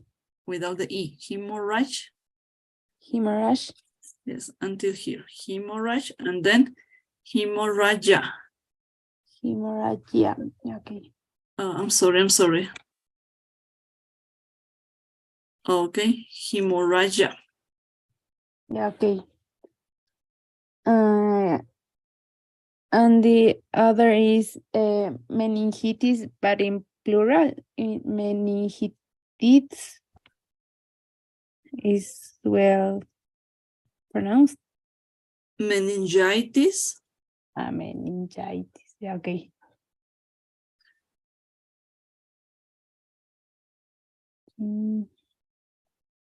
But in plural. Okay. Let me find the slide. I'm looking for this.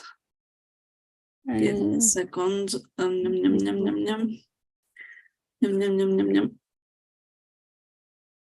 This one, right?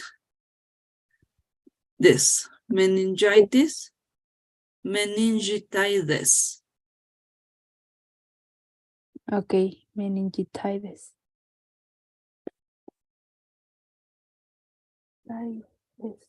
Yeah.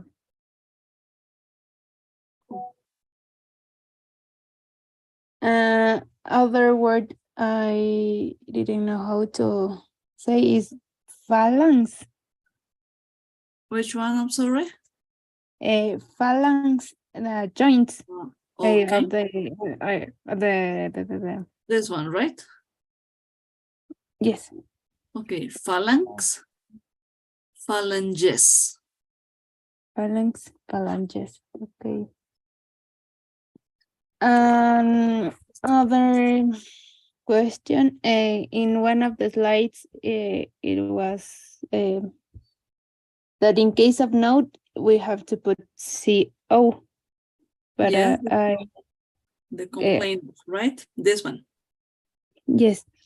Can you give an example where we can use that CO? Okay, the complaining of. This abbreviation is very common because while writing down the case report, we must try to use the time in the best way, I mean. And a good way to start talking about it is using abbreviations for showing the information, right? I mean, when you write down in English, you don't have to use a great explanation with lots of details. You just go to the point. That's why abbreviations are very useful. Instead of writing down full terms like this, you only send this to your report C/O and then the cardinal, the most important symptom that the patient is describing to you. That's the reason for saving time. CO is complaining. Yes, complain of. Complaining of, the complaint, principal complaint, the main complaint. You can catch the meaning during the context while checking the information from your patient.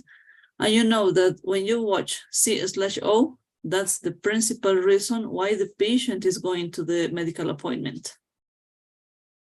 Okay. Okay. Is that clear now? Yes, it's Okay. clear. Perfect. I wrote, but I don't remember where I read. I wrote off color, but I don't know. Out of color, this like Yes, feeling of color. Yes, feeling of color. This one, right? Yes. Actually, this is a ganja, a modismo, right? Yes. For example, Latins we say, me siento de la patada, right? It's a common expression in Latin America when you feel so bad. Okay. In English, could be similar to say, I've been feeling off color. It could be a similar ganja, a similar expression showing that you have that general feeling of being unwell, that with pain, with loss of energy, without the desire of doing something. But this expression, of course, is not properly to write down into the medical history in English, because you don't support ganjas. You support objective information. You support a medical term. And the medical term that translates all of the expressions that are in black and words is malaise. Okay. So that's why when you receive the information, the complaints from a patient, they use common expressions like them, like the black and words. But while writing down, for example, C/O, you're not going to see complaining of feeling of color. No, it's not correct. You only say feeling C/O, malaise. Enough. That's enough in the case report, in the clinical record. Okay. Yes. That's the objective way that the clinical history works on USA and Europe as a general idea, we can say. For example, in the UK, United Kingdom, and you say you have to write down with medical terms just for using a uniform way to express ideas to your colleagues or between colleagues. That's why medical terms really need to get on practice and go just to the point without random information or giving extra expressions that might be so hard to get into the interpretation or misunderstood the central idea or the central topic main complaint, right? Yes, okay. Here is also the same, well, in Spanish, but I don't know why some doctors like to put what the patient says. No, in Latin America, in Spanish in general, you have to write down in using the patient expressions because a loyal purpose. Okay, yes. You need to give these explanations in order to avoid the bad memory of the patient. You write down in the Spanish using these expressions because Latins, all Latins, I tell you by experience, we have the bad habit to exchange our words. It's a cultural reason. Because if it's not clear to me and I want to look a little bit responsible, I exchange the version of my speech. But if I read the exactly words the patient said, it's different. They cannot exchange it because they feel worried, they feel upset, right? Okay. They feel ashamed. Yes. In English, you don't use the patient expression because in the cultural way they are growing up, they are taught that it's a different way of thinking.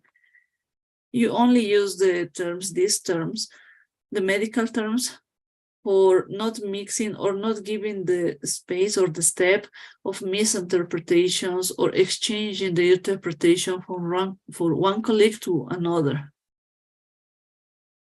That's why it's the opposite situation in English from Spanish clinical history, just a cultural reason. So we have always to work with a medical expressions. Yes, always with medical terms. Okay. For example, if I tell you, I've been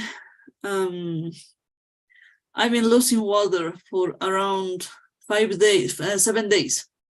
How you might give me this medical expression? What's the meaning of losing water? Yeah, I don't know how to. Okay, you could see.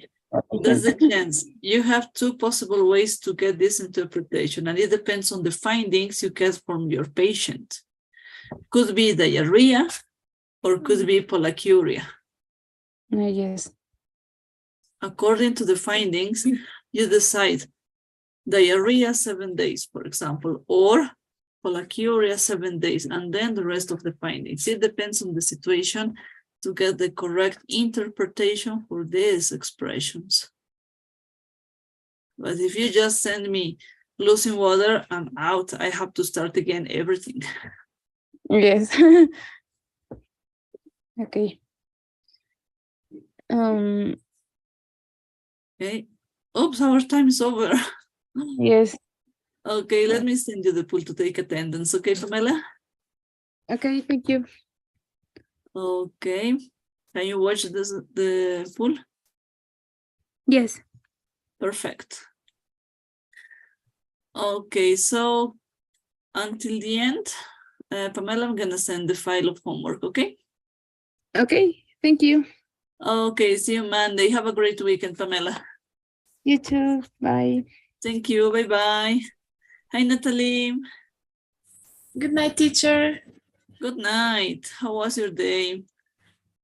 That's great. I was in exams. Hello, so- teacher. Sorry. Hi, I was Melissa. trying to get a quiet place. Well, Melissa, now is Natalie's time. You get into in 15 minutes, please. And 9:30, Oh, please. I thought it was say 9:15. Okay, thank you. Okay, see you in 15 minutes, okay? Bye, sorry.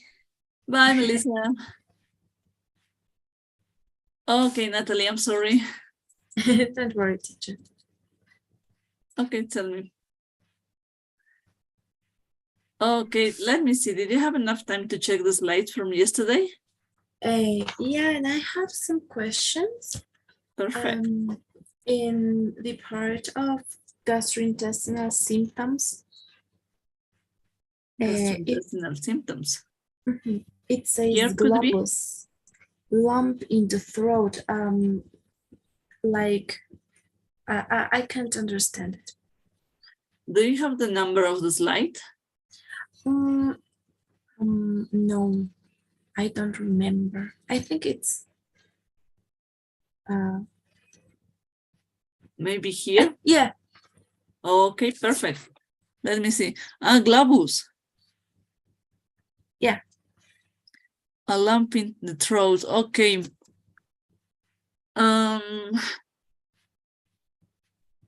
Sometimes we have a mass into the throat. It's like a balloon, a globe. Yeah. Globus is in Latin. This balloon is a cyst that usually grows up in any structure of the throat, but commonly you could see this into the vocal cords. Okay. Usually the solution is surgical. It's a pathological situation. The patient goes to you and tells you, I feel something stuck in my throat. I think I ate fish and one rib is into there. You look for and you don't find anything. You just find a swelling, a lump, a cyst. That's the globus. Okay, thank you, teacher. And my other question was in neurologic symptoms, it says transient seizure. I don't know how to pronounce that. Okay, seizure, that's great. Seizure, okay. Yes, seizure and convulsion. Have you ever seen a patient with epilepsy? Yeah.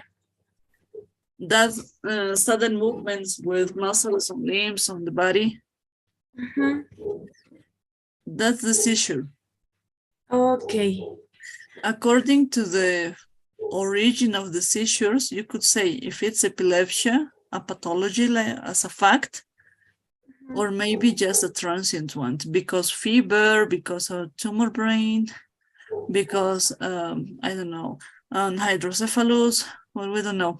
It's according to the situation. It could be transient just for one time, or maybe could be because epilepsy pathology as a fact. Okay, yeah, I understand. And my next question, and I think it's my final question, is child-stick fracture. Why it is called child-stick? Okay, this one, right? Yeah. Okay, the chalk stick. Do you remember when we were at the school? We have the pizarrón. Yeah, I forget how to say that. Board? Yes, the board. And we used to use chalks. That pieces for writing down with lots of dust, right? Okay. When you have the chalk stick, we are comparing the chalk from the board from the school to the bone, because this fracture looks similar. When you break the chalk, it gets the same imagine, right? Have you ever break the chalk? Yeah. Do you remember they have the same cut, right? Yeah. Very fine, aligned, very soft. Like it's transversal? Yes, it's transversal, goes one side to the other. In this case, this fracture is very common in elderly people or obese people because of the stress into a specific point when you received a hint. Okay. Okay. The patient goes to the emergency room with pain. in a specific point of the leg in a large bone. And then you could see this imagine, just a small buckle like this and a fine line. This is the moment when it's the best place to start to make the surgical treatment. Okay. If you don't have a good x-rays or don't have the practice on these fractures, you send your patient to home. And these patients come back 2 or 3 days later because the fracture gets completely and then is out of place. Okay. It's a displaced fracture like a chalk because it's a bone that is a pathological bone, we can say. Okay. Is that clear now? Yep. Perfect. And I have one more question, teacher. How can I say yeso in English? Cast. Here we have, here's the cast and the splint, yes. Okay. This is the cast, and this is the splint. The splint, oh. Splint, férula, cast, yeso. Okay. Okay. Okay, teacher. Yeah, I understand. Perfect. Easy to catch, right? Now we have our joke, yeah. Yes, poor guy. Okay. Any other question, maybe? No. I think it's just I have to read because it's a lot to understand. Yes, a lot of vocabulary, I think. Vocabulary that is similar to your career, but there are some differences to check, right? Yeah. Actually, while talking to some vets during these courses, I never asked about kind of fractures in pets. It's almost the same. Similar to this classification, I mean? Yeah. Okay, so it's possible to make it so. Do you see in pets the green stick? I never saw, but I think it's not impossible. Yes, everything could be possible because your career is too big. You have too much patients, yeah, too much different patients. Yeah, different species. Yes.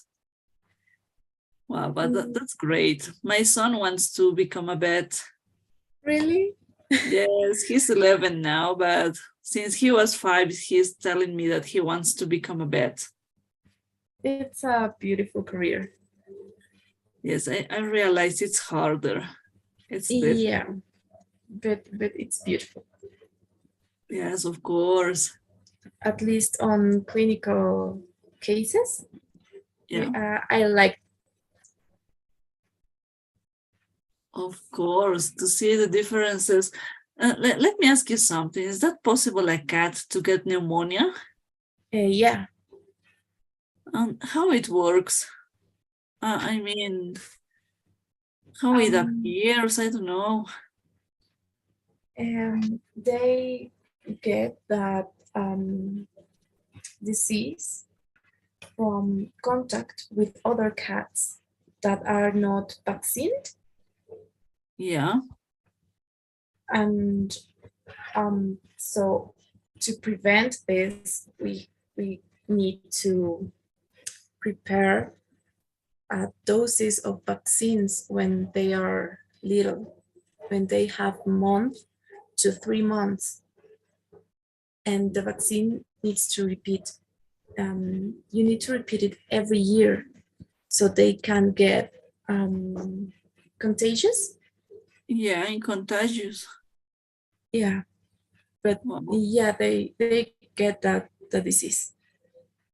Okay, because it was, well, it is new for me to hear something like that, because I said, no, it's not possible. Yeah, what's going on? Yeah, yeah, it but is possible, and the animals used to get coronavirus. Yes, they got coronavirus. I didn't know it. I thought they were not available of this. Yeah, it's not the same as our, but it's virus, right? Okay, it's wow. It's new for me, really new, because I thought they were free of this infection. No, it's something that has years. Yes, actually, the COVID was at the beginning in pets, right? Right. But it exchanged, it gets on, I don't know, mutación, yeah. Mm-hmm. It changed and now attacks people too. Yeah. The same with the MERS, another kind of COVID, of coronavirus, and another crazy viruses from Asia, right? Yeah. But nowadays, during these pandemic times, this variation of COVID is attacking animals too? Our COVID, no. But usually dogs, you ever heard about moquillo canino? Yes, yes. Actually, one of my dogs, when I had dogs years ago, lots of years ago, was with moquillo, and my parents ran with the treatment because we love that dog a lot.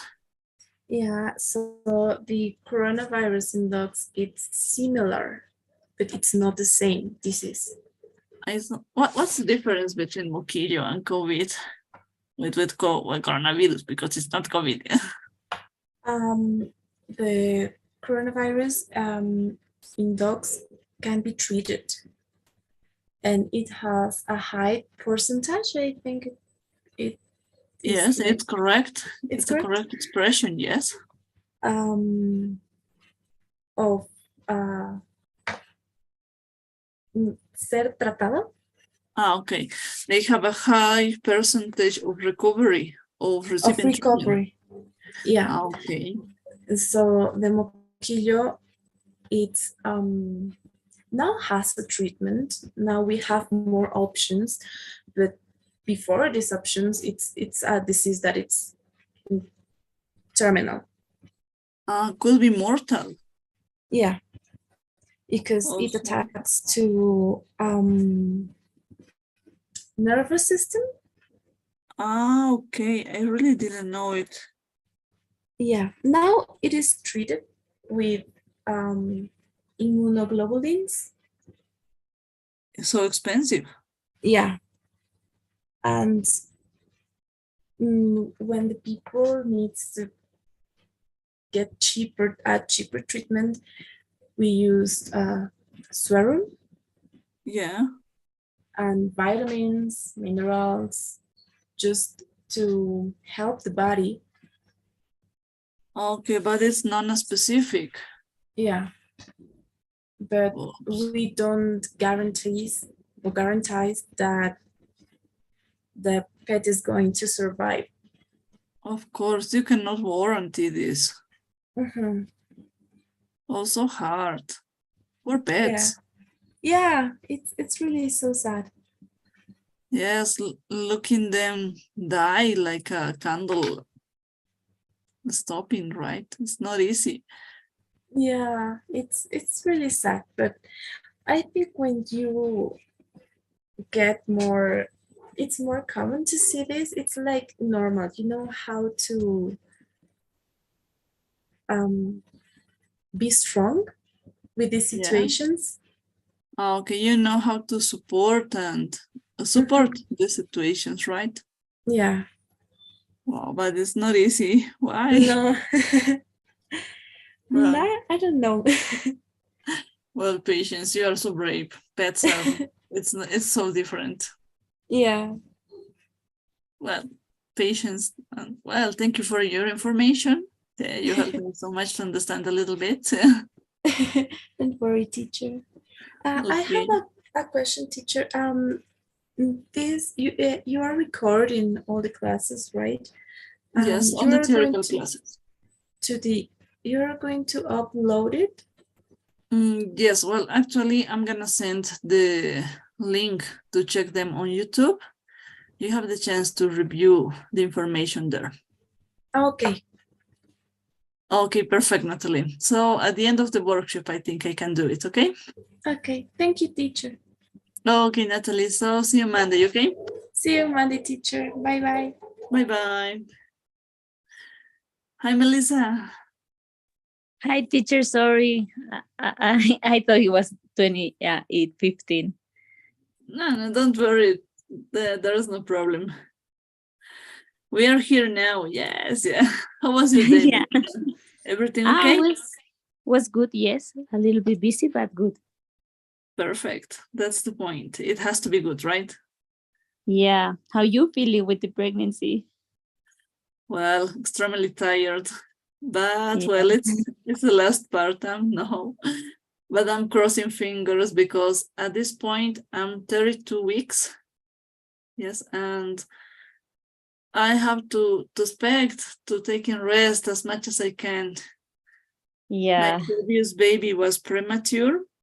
And the Oh, risk of this one to become in the same situation, of course, is high. yeah.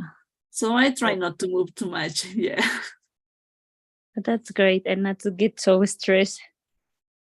Yes, yes. I'm at home with my kids, and well, you know, when you are at home, job it could be harder, right? Yeah, that's correct. I usually prefer to go to the hospital, clinic, or something here because the job it's endless. Yes, it's a different routine. Yes. At home, there's always something to do.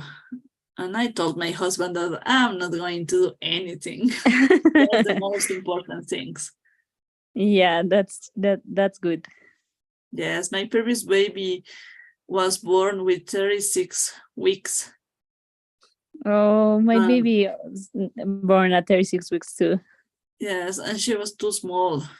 That's why I'm crossing fingers, trying not to move too much. But patience. Yeah. Your baby is okay now, your girl. Yeah, but she did not need it like a unit care or something like that. She born with 3 kilos, so fortunately she was good. Yeah, she was big. The great weight. My baby received 1 day was in the intensive care for just for observation because the parturition was too fast. Oh. My baby didn't want to feed. She didn't want to take breast milk. It was not easy to start with that reflex. So by making exercises, she started doing this, and while being into the hospital, we had an accident, and it was the worst part because we fall down. Oh my God.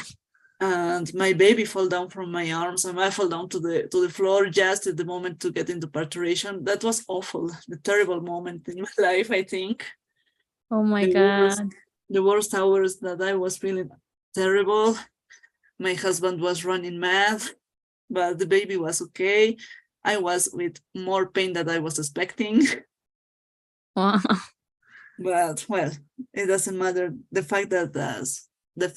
most important part was my baby. But now she's amazing. She's great. The hospital when she were born made everything to discard any neurological complication because of the accident, because was the hospital responsibility to give us the correct devices, but they didn't. Of course. Yes, and you shouldn't be walking. You should be in wheelchair or something like that. Yes, I was in the wheelchairs, but while going to my bed, the bed was not working properly. Oh. Was without the safe levels. It moved down and we both fell down. Oh, and what, C-section or a normal birth? No, normal birth. My baby gets born in 3 hours. Can you realize the pain? There was no time to take even though the lab tests for making the C-section. Wow. Yeah, she was too small, and well, everybody was telling me, "You are crazy. Everything happens to you." And I said, "Yes. Where's my baby? What's happening?" Oh my But God. everything. Yeah, but now But everything. unfortunately now she's good. Yes, without any trouble. Oh, good. For God's sake, there is nothing to feel upset. I think no worries. I mean, neurological structures are normal. Neurological function is preserved, so everything is correct with her. She loves too much. She's learning how to speak at this point, 1 year. Oh, And she likes to talk a lot, making lots of lots of sounds. oh, nice. Yeah, she's a great girl. She has many histories to tell about. When I got pregnant, I was working in the emergency room. And I Yeah. didn't realize the pregnancy until I became with fever, with Oh. pyelonephritis. And one of my colleagues told me that I was yellow. She sent me Wow. instead lots of studies, and then we realized the pregnancy. Oh, wow. In order, I was in the emergency room with trauma because my shifts are the worst shifts in the life. I received radiation from CT scan. Oh, Lots wow. of strength, lots of great physical effort, but nothing Yeah. hurted to this baby. She's a survivor. Yes, certainly she is, because imagine to develop, well, to go with a critical patient to the CT scan, you cannot stop the ventilation, the manual ventilation, right, during the test. Yeah. And I was the honey bunny to get into the CT scan with this situation because nobody wanted to do that. Wow. Or to go with COVID patients to the intensive care unit and start the intubation and start the treatment while expecting the specialist to go ahead. But my baby has too many histories to tell since the womb. she can tell that she's a survivor. She survived COVID. I feel when she get born. Yes. An awful accident. I mean. Radiation. I still want to kill that group of nurses who didn't exchange the bed because they knew that it was not working properly. Yeah, that's awful. Yes, but well, patience. Yeah. But things like that happens. Unfortunately, with every doctor, patient, or Yes, we have the chance, right? yeah, when doctors are patients, it always gets complicated. Yes, you are truth. You have the reason in this point. Yeah, it's like a rule. Yes. With this baby, well, we are expecting that the parturition not be so fast, but who certainly knows? Yeah. But well, now my baby has a neck circular. Oh, so probably will be C-section. Yes, I hope a C-section in order to get the salpingoclasia, the salpingo. Oh, you don't want to salpingectomy. have no more child? No, no more. That's my fourth baby. Yeah, you tell that. Yes, last Tuesday. Yes, it's my surprise. I didn't expect this pregnancy, and I said, "Okay, welcome, baby. Yeah, you are my surprise. Yeah, let's take care." It's always a good surprise, though. Yes, it is. Well, yeah. Let me see. We are out of topic here. Okay, well, let me. Yeah. Any doubt from yesterday, maybe? Not really doubts, but there are a lot of words that I don't know how to pronounce. Okay, let's correct the pronunciation. And I don't know if I will memory all that words, even in Spanish.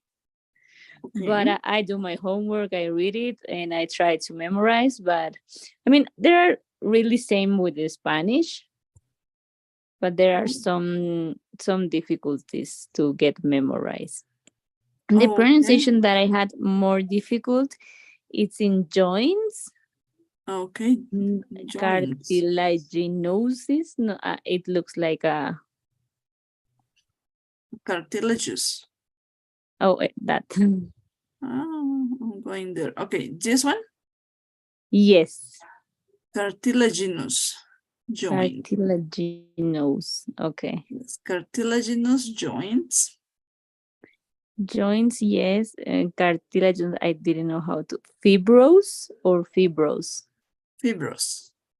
The second one. Fibrous joints. Yes, fibrous joints.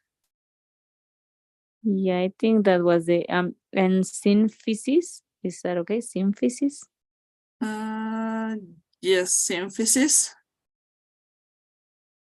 And I think that what I have a lot of like going down in chondromalacia when there is CH, like how you have to pronounce.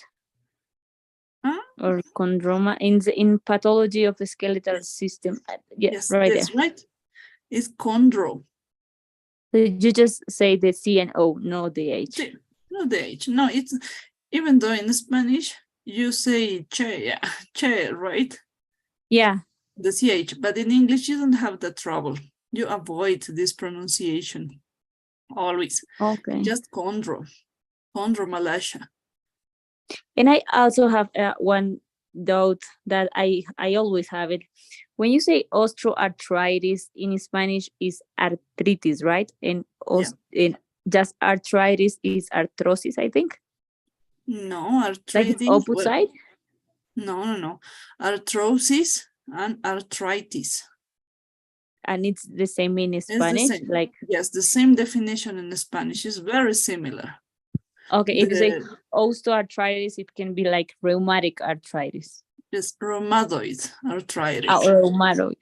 Okay. Yeah, rheumatoid arthritis, and you can say arthrosis. Okay. For example, the knee arthrosis. Yeah. Okay, gotcha. Perfect. Okay, that was the whole, like the more important. I think I didn't know how to. I mean, I think I will have some errors when I'm when I'm spelling the names, but I will try to get the pronunciation. Okay, don't worry about it. So we can practice on this. If you find some, I don't know, strange words we can say, or non-sure how to pronounce something, send me a message by WhatsApp, and we can solve this. Okay, thank you. And I think I have one more question, and it's for the first class that I didn't check before the slides. And it was one slide for the male and one of the female. And in the male, it says, in example, eye oculus, mouth, I don't remember, but I think it's in Latin. You can use that or better no? Or you can just eye, mouth, nose, ear. No. Let me share the screen and open in the first slides. The guy, our top model, is showing us the difference when we can write down in Spanish, in Latin, and in medical term. I mean, in Spanish, in English. Yeah. We have in black and words in Latin. Okay. In, well, then the common name, the social English name, we can say. And then in parentheses, the medical term. Oh, okay.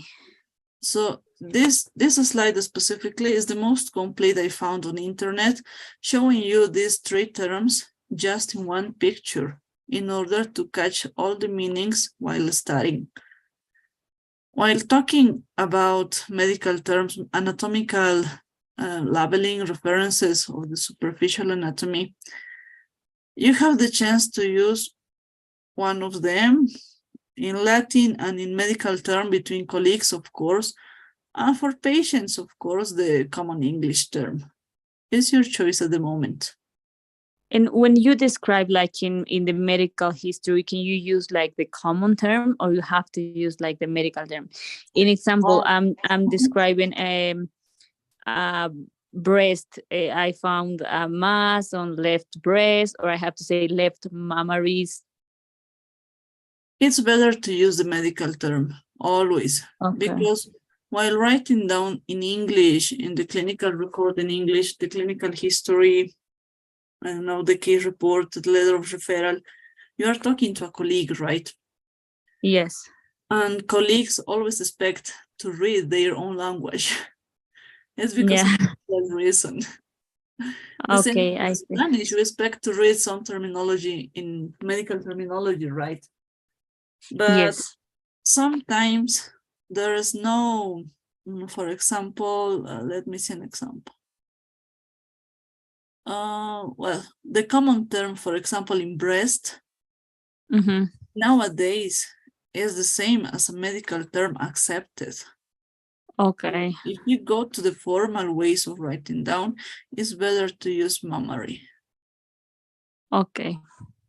That's why, according to the situation, to the colleague you are talking to, you decide which term is the best. But in English, it could be the best in some situations, even though to speak in Latin. Okay, I see.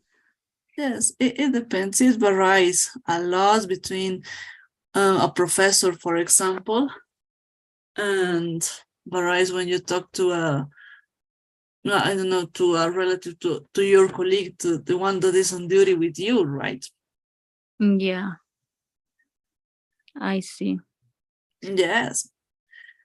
So Melissa, at the end of the workshop, I'm gonna send the homework file to the WhatsApp group. Okay. So following the guidelines, it's gonna be easy to check, to answer this and send it back to me, okay?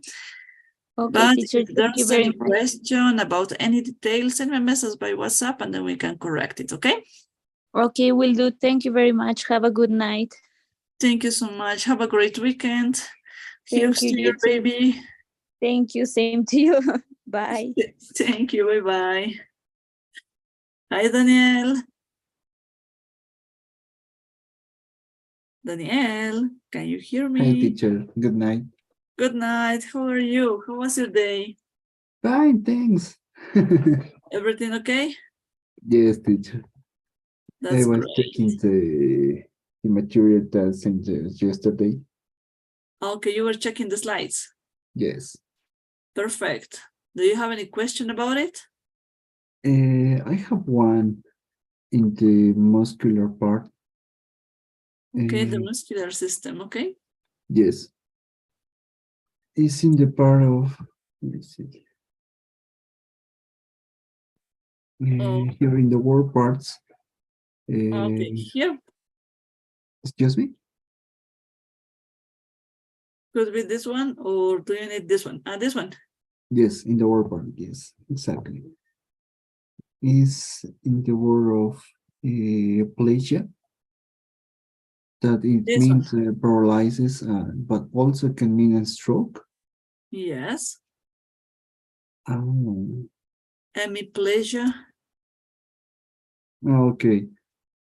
paraplegia, tetraplegia could be. Okay, okay. The stroke is gonna be there as a cause. Yes, the cause of the pleasure could be the stroke. Okay, okay. I have my understanding by myself. That's great. You are deducting the meanings. Yes, yes. That was the only doubt that I had, because I was checking the material and it's not too much difficult to understand. Okay, it's clear. So yes, it works. Yes, yes, yes. But I need to read again. I need to get a little fresh. What can I Yes, to say? refresh the information, right? Oh, yes, I need it. Yes, it's a lot of information. I'm sure about it, but we really need to practice on this. Yes, yes, also. I have to practice a lot. Okay, about pathologies, do you have any question about pronunciation, maybe? In the in the last part, repetitive stress disorders. Is it okay Oh. the pronunciation epicondylitis? Epicondylitis, yes. Ah, okay.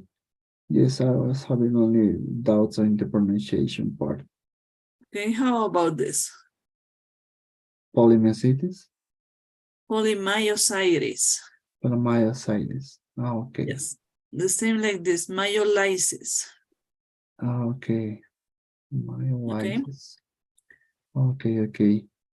I think that are some videos where I can see the pronunciation of these pathologies, right? Yes, you can check my internet. On YouTube, you have lots of channels with pronunciations, but I'm not sure if they organize pathologies for practicing these details. Yes, I've been I checking some know of it. them last week Yeah. just for checking, preparing some material, but there was a mess. Certainly a Yes, huge mess. yes, that's for sure. That A was ver, let's see. those are the doubts that I have in these Okay. the slides. What about abbreviations? Is that clear? Yeah, it wasn't it's not very difficult. It was I look some of them in some articles that I read, so it's not difficult to understand this part. Okay. So at the end of the workshop, I'm gonna send homework file. Okay. The homework file, of course, we have some exercises with abbreviations for filling blanks or catching meanings. Well, I don't know. I'm not sure how I prepare this at the moment. I'm gonna review this, but you have these exercises done. Okay, excellent. Perfect. So practice on this, catch the meanings, catch the ideas, and it's gonna be easier to work, okay? Yes, teacher. About this information about bones, fractures, and treatment of fractures, there is no doubt, right? Yes, no, it's I think that the slices are very clearly also in this part of the skulls on the fractures, the treatments, and also some pathologies, no? Yeah. Reading, so it's not a difficult part. It's just to refresh also the information that we had in the beginning of the career. So I don't think that are more doubts here at the moment. Perfect. So it's possible to make it. Yes. Okay, great. Okay, so about symptoms, any question maybe from these expressions, from symptoms? Is that clear? Yes, because with the symptoms and the minutes are give us the all the concepts that we need, so we Yes. can make our own representation of what the patient says in the consult. Yes, in the consultation, in the period Yeah. of time, right? Yes. So it's easy to make it, right? Just practice, and if there's questions about any meaning, something, or a No, strange yes, in the term, meeting. we can talk about it. Yes, or I can send you some of them in the WhatsApp. Yes, yes, of course. If there is Okay. something not so clear, send me a message, and as soon as I read the message, I give you my feedback. Okay, thank you. Okay, perfect. That's the best way of working, I think. About this abbreviation, is that clear, the idea how it works? Maybe you can refresh me this part of the abbreviation, the CO. Of because course. If I see it, I think it's about the symptoms. Yes, it's about the main complaint, the principal situation that brings the patient to the medical appointment. Ah, okay. In Spanish, you say motivo de la enfermedad actual o motivo de consulta, right? Yes, okay. In English, you say main complaint or complaining of, or I don't know, principal complaint, something like that. Ah, okay, okay. But when you make your notes, when you start writing down, in English, you say C/O and the most important symptom. Yes, of course. Okay. right? And the symptom is with the words of the patient, right? Yes, in this case, chest pain is the medical term. Okay. When you receive, for example, the patient goes to you and tells you, I cannot breathe, you Yes. cannot say C/O cannot breathe. It's a mistake. You give me the medical term, breathlessness. Okay. When you write down your notes, you always use medical terminology. Okay. Not the expression of the patient is different from Spanish. Yes. Okay, teacher. Thanks. Okay. Is that clear now, the C/O?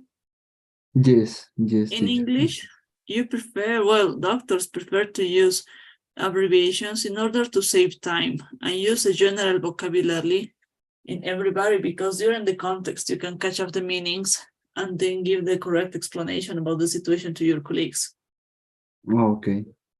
So it's better to practice on them, and according to the context, you find the meanings and it's possible to make it. Okay, teacher. That's great. Okay, perfect. About, as we have 3 minutes. Yes, these grammar rules, of course, are for showing you how to do it, and they are very similar to Spanish, right? Yes, I see that. It's not, Yes. You can lose there. Yes. But just practice on these unusual plural forms, exceptions, because for showing you how it works while reading articles or medical reviews or well, up-to-date information, I mean. Yes, of course. Following this, you are going to be into the context without any consequence, without any confusion, okay? Yes, teacher. Thank you. Okay, perfect.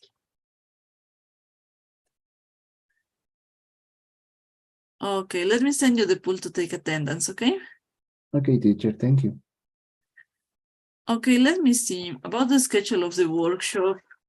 Is that time, does it this time fit to you? Is that okay for you? This teacher it's okay for me. I don't have any problem. Okay, because you were telling me that you were on classes, right, at the university? Yes, and I was arriving home. Okay, I'm asking you that. Okay, let me share you the screen to show why I'm asking for this. You could see some colleagues Of course. with an asterisk, right? With this Yes. detail. Okay. This detail is for checking that because of your personal activities, studies, job, or something, we cannot exchange the hour. Okay. Is that correct for you to stay always at the same time, or do you prefer to exchange? No, it's okay, teacher. Okay, for taking it in account and not making you in a rush going home for taking the workshop. Yes, teacher, thank you. No, that Okay, time. for not moving you, I'm not going to exchange your schedule. For example, if you cannot attend because you have an activity, I don't know, you have to study for a test to the university, please tell me what time, and I'm not going to change your schedule as I made with some colleagues that are coming later, okay? Okay, teacher, thank you so much. But please let me know with time, not at the moment as the workshop. Please tell me a few hours earlier, because you know when you have a test, it's not a surprise, right? Exactly. Okay, teacher, I will let you know. Okay, perfect. So let's take it in count, okay? Yes, teacher, thank you so much. Okay, perfect, Daniel. So keep on reading, keep on studying, and if there's any question, please let me know. Oh, okay, teacher, there is no problem. Okay. At the end of the workshop, in around 1.5 hours, I'm gonna send to the WhatsApp group the homework file. Okay. There we have the guidelines, read all of them, and according to that instruction, send me back the file, okay? Okay, teacher, no There problem. is the deadline, how to prepare homework, and everything is set.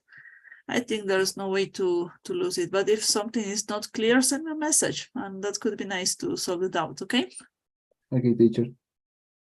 Okay, so see you Monday, dear. Have a great weekend. Okay, teacher. You're going to send us for the attendance later, no? Oh, I'm sorry. I almost forget it. I'm sorry. I thought I sent it to you. No. Oh, I'm sorry. I got confused. It's not going to happen again. I'm sorry. No problem, teacher. Okay, can watch the pool, right? Yes, I send it now. Okay, perfect. Thank you, teacher. See you Monday. See you Monday. Bye-bye. Bye-bye.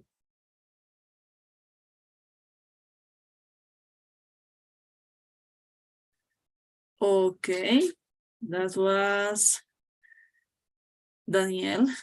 Gustavo sent me a message some minutes ago.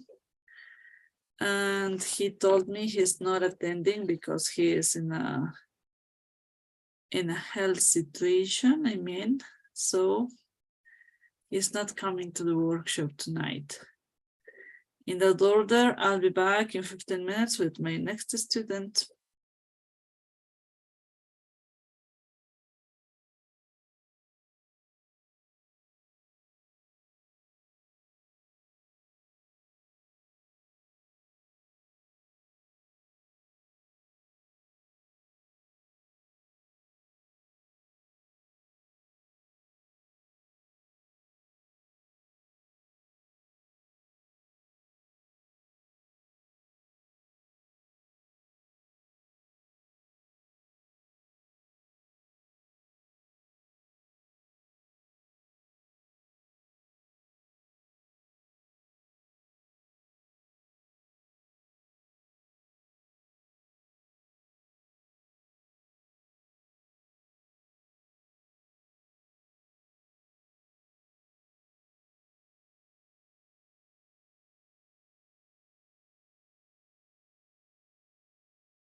Hi, Maria. Good night.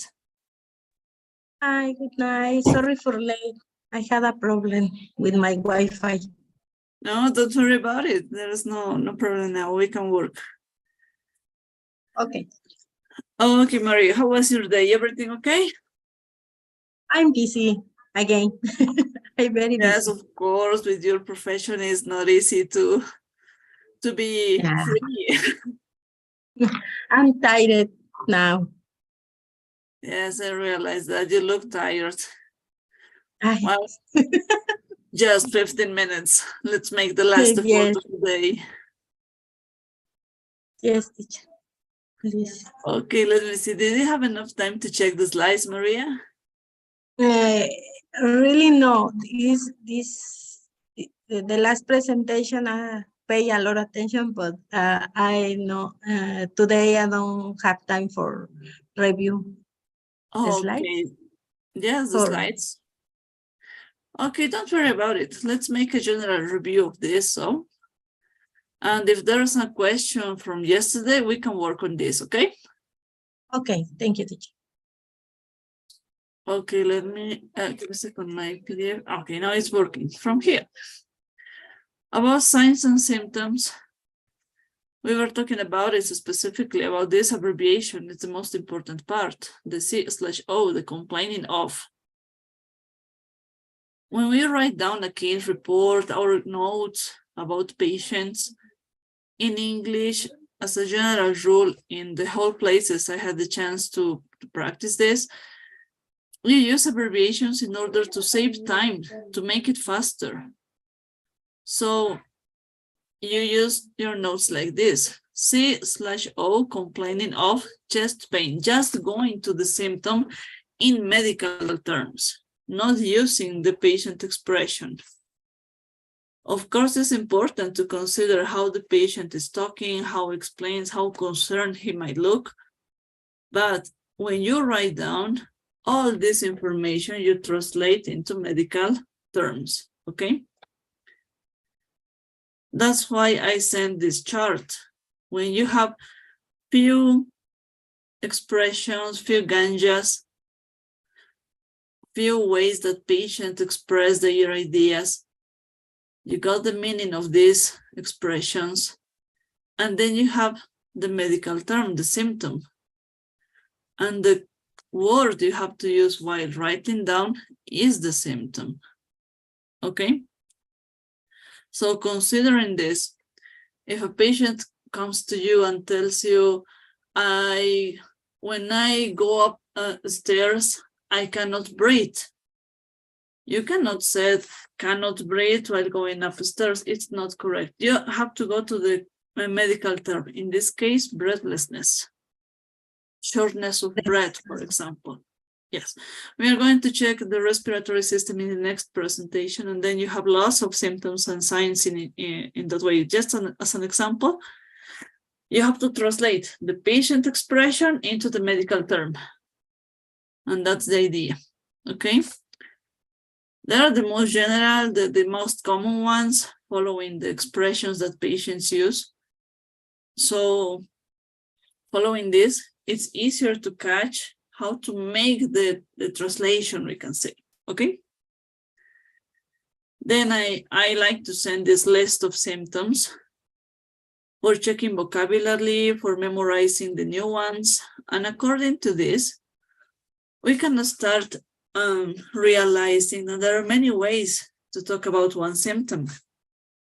And it's easier while working, while during the course, to catch the meanings, to catch the context, and make the translation into the correct expression, okay?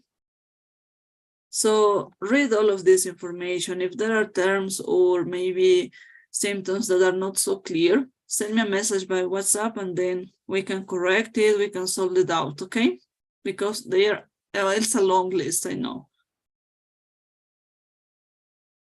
About Teacher, bone, yeah. Sorry. Can you share the presentation? Your presentation. Yesterday I sent it to the Zoom chat. Did you download it? Do you get it? No, No, teacher, my computer I don't have. Okay. I'm gonna send it to you, don't worry, to your WhatsApp while finishing the workshop. You were yesterday in class, so it's your right to receive this information. Okay, thank you. Okay. I send the presentations, the slides, just to the people, to the students to go to the class, not for everybody. It's not correct, but you were yesterday, I'm gonna send it to you, okay? So talking about bonds, we have this chart, the overview. In the overview, we check the major structure, the grammar, the related combining form, and the primary function. The major structure, of course, the anatomical details, anatomical landmarks, and how we can combine the terms with the vowels in order to catch the meaning into the medical word or to construct the medical term. We have the word root, the vowel combination, and then we can use this for reading, for catching easily the meaning while reading, while practicing, while writing down, okay? The primary function, we don't read during the class because here you have a specific vocabulary, technical vocabulary ways to express this, and it's very useful to read and catch more words. Try to check this, okay? Okay. About the word parts, we have again like a review from this chart to this list, checking the prefixes, suffixes, and word roots with their own meanings in order to catch and clarify how to give these expressions, okay? And check this. Then we have lots of anatomical landmarks, anatomical details to review, to check how to write down the anatomical details. And this guy, we have this skeleton. When in parentheses, we have the common term. I mean, the popular way to talk. And then by free, we can say without parentheses, the medical term, the medical landmark. Practice on this guy and this skeleton, because following this is going to be easier to catch the vocabulary. And the same as in the first presentation, following these guidelines is going to be the homework and the final test. Of course, we have to use the medical term when we write down the case report, the clinical history, right? Not the common terms. But according to the situation, sometimes we can make it if it's extremely necessary. About the common names in this chart, we have the anatomical name, the medical term, and we have how patients refer to these structures. For making a contrast idea, for checking the information, we have these details, and it's important to consider this because when a patient comes to you and tells you, I have pain in my collarbone, if you don't know that the collarbone is the clavicle, you cannot realize the structure, right? That's why it's important to catch. They're the most common ones, but of course we have some more. According to this, just for checking, okay? Okay. About fractures, we were talking about the pathological fracture, and as an example, the fatigue or stress fracture, and the classification, the commonest one with the chart. The green stick, the commonest in kids and teenagers, and then the rest of the ways to get a broken bone. For vocabulary, of course, important to check this. And this slide, I think it's too funny, but that's the way that patients comes to you, and with common terms, they explain the situation. They can come to you and tell you, I have a forearm fracture, but while checking the x-rays, we can see that it's a compound fracture. They can tell you, I have a toe fracture, but it's a phalanx fracture, right? Just for checking how patients could give you this information is this slide, but I think it's nice to make a review. Then we have some x-rays, checking some details. And then you have the chalk stick as an exception, non-common exception. The compression fracture, you can see this anatomical landmark, right? and the stress fracture, the one we were checking in the first slide about fractures. It's very common in elderlies while walking for extremely long terms or too much period of time. And you have the healing bone process just as an information for catching the vocabulary that it's in that slide. Try to read this, and any question by WhatsApp, we can solve the doubt. Okay? Okay, teacher. About the treatment of fractures, I'm showing in this slide some details for the rest of the course. You have in capital letters and blackened words the specific vocabulary we must memorize, the correct way to give these explanations. We have, for example, unit, the process when, well, the heal bone process. The bone gets unit again, yeah. We promote the union, we reduce the fracture, and we make the reduction using a fixation. The fixation could be done by a splint or a plate and screws. So considering this, the splint and the plate and screws are the ways to correct this. The complications, the malunion or the non-union of the bone, according to the situation and the pathological situation that could be concerning this structure. And we have, again, another informative slide, the difference between a cast and a splint. This is the cast, the full one that is covering and fixating the whole structure, and the splint is a partial one. It's not easy to catch the meaning while checking the pictures, but here you have some details how it is done, how they really are placed and how they work. Read all of this. The EMT is the emergency medical technician. The paramédico, yeah, said in the Spanish. Then a joke, always, I like to send jokes, but patience. I like it. Yes, it's for breaking the ice, of course, not making so. It's more memorize the information. Yes, it's a lot of information to memorize, of course. About joints, we just checking the general view of them, considering the anatomical landmarks. This red guy is showing us that it's going to be in homework. You must check this and try to memorize the specific names. The classification, of course, the general one with the own explanation, checking the vocabulary specifically in this slide. The types of synovial joints specifically, the 6 ones. And according to that, you have the names of this. So you can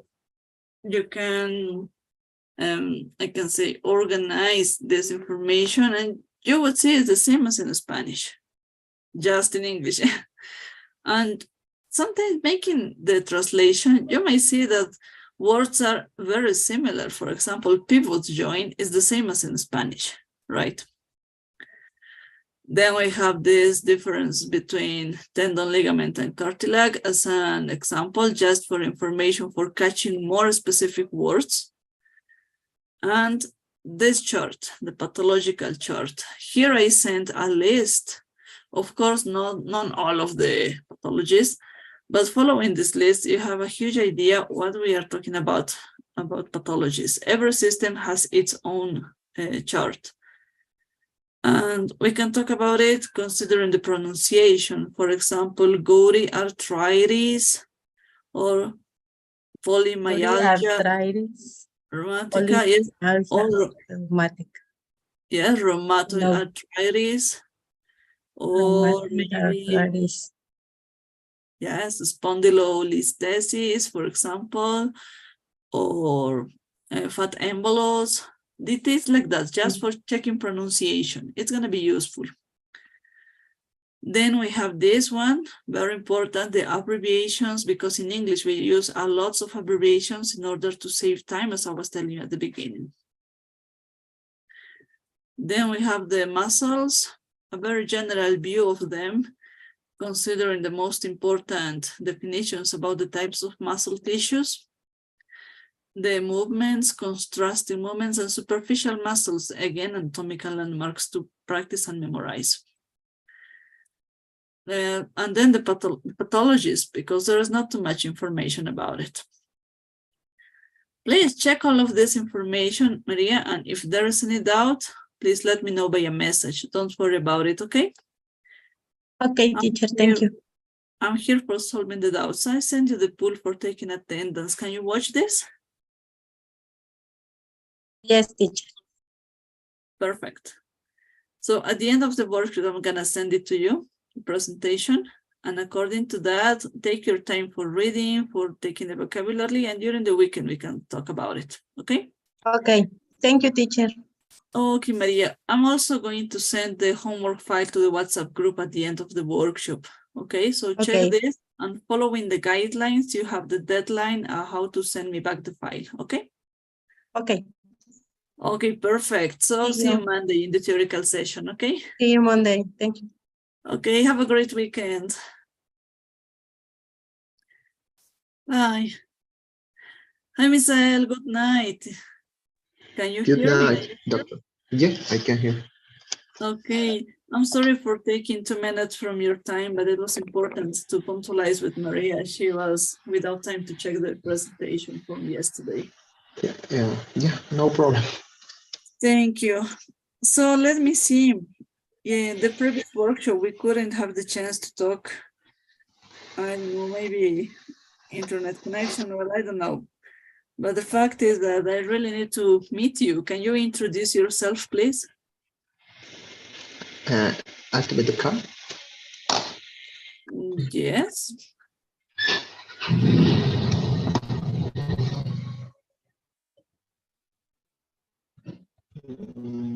Hi, Misael. Let me turn on my camera too. It's a little crazy. If it gets in green, I'm sorry, it's not working properly, but oh, my hair is awful. Sorry. Okay, Misael, nice to see you. Can you introduce yourself, please? Misael, nice to see you. Yeah, my name is Misael. Misael Cheque Blanco. I'm from Bolivia. I live in Santa Cruz. Perfect. In this moment, yeah, the next week, I have my how can I say acto de graduación? Your graduation. Yeah, graduation act could be said. Your graduation just. That's great. You're gonna become my colleague. So. Yeah. In this moment, I tried to learn the term medical English. That is difficult for me. You're making the first step taking this kind of course.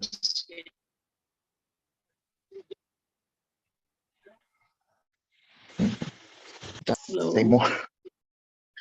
No, don't worry. Which university did you study?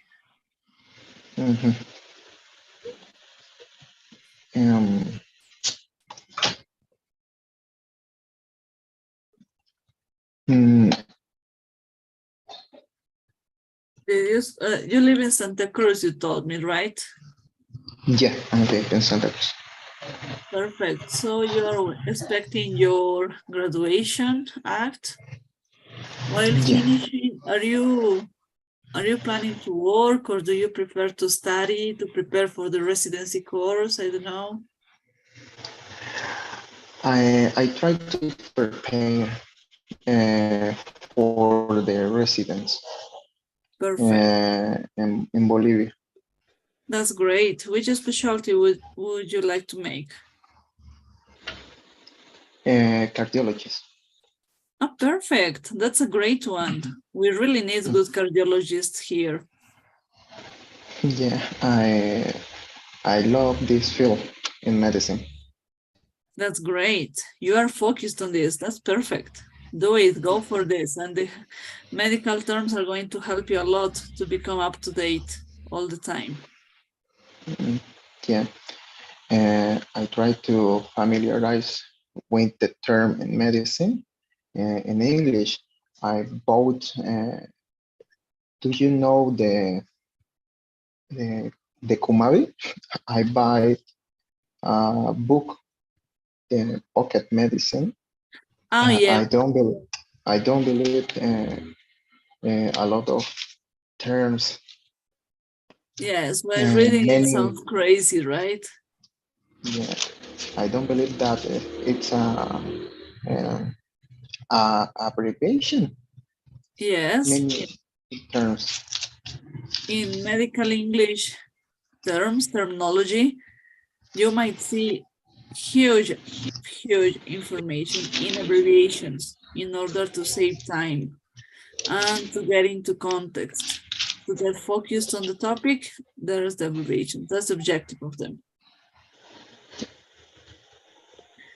So that's great, Misael. In that way, you are preparing for the residency course, and I think you are almost with free time. I think you had the chance to check the slides from yesterday, right? Yeah. Yeah. Okay, perfect. Do you have any question from yesterday? Or maybe from the first presentation?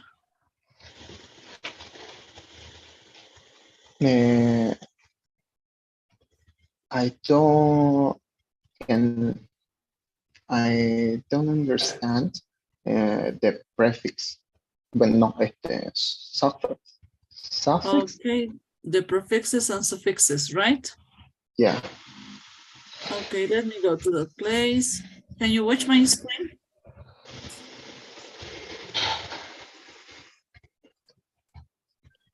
Can you watch the screen? Is that sharing now? Yeah, I guess. Okay, perfect. This grammar rules, the introduction to medical terminology, is showing you that we have the opportunity to deduct the meaning of the medical term. I mean, the word root is the most important part of the medical term, the same as in Spanish. That is giving you the detail about what the structure we are talking about. I mean, it contains the basic meaning.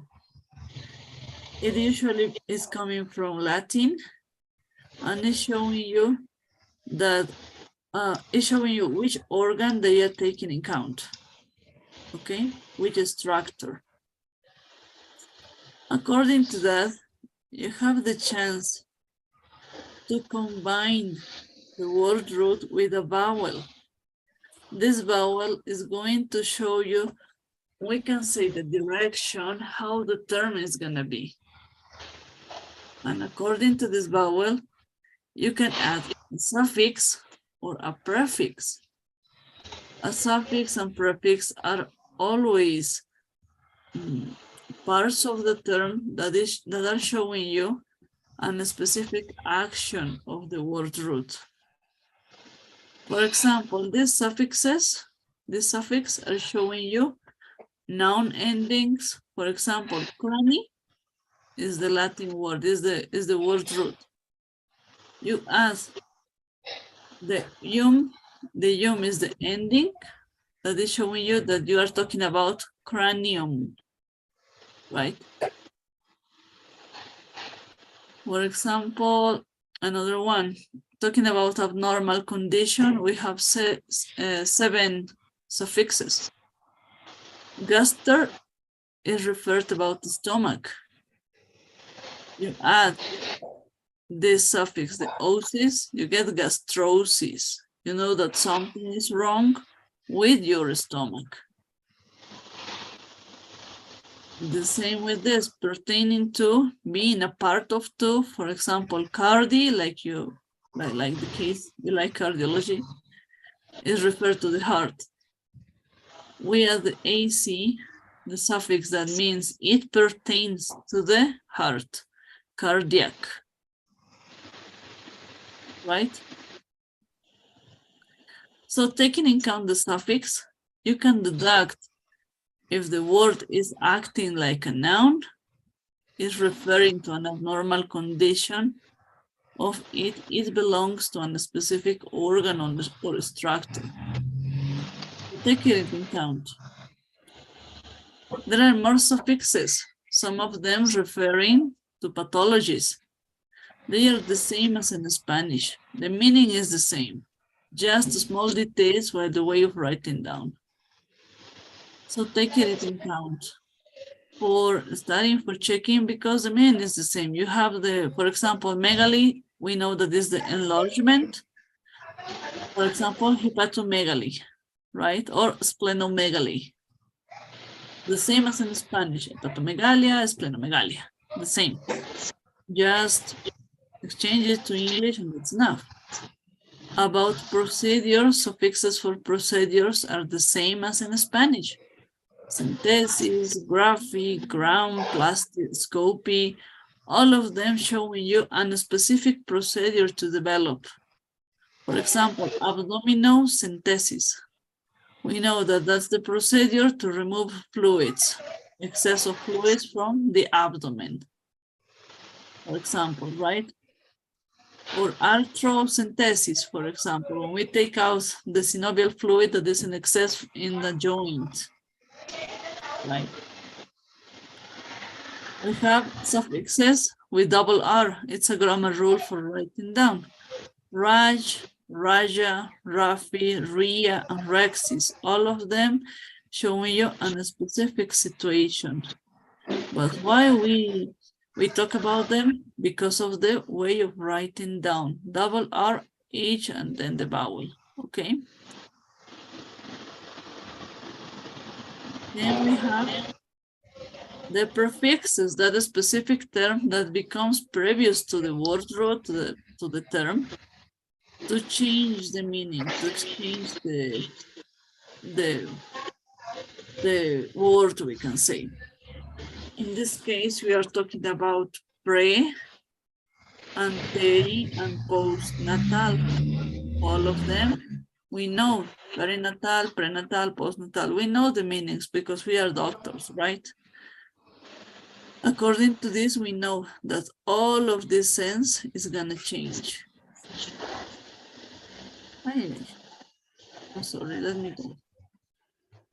Then you have some prefixes that are in this chart showing you direction, quantity, size, and amount. So considering this, for example, macrocephalus, right?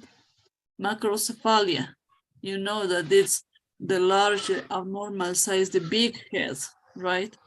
Or microcephalus, microencephalus, right? You know that that's the microcephalia when the brain gets so small, right?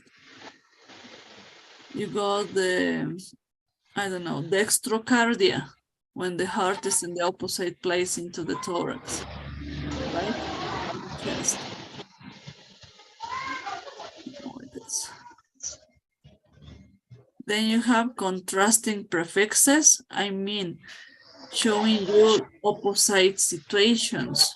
For example, dysfunctional and eupnea, showing you that there are details, there are words that make the opposite.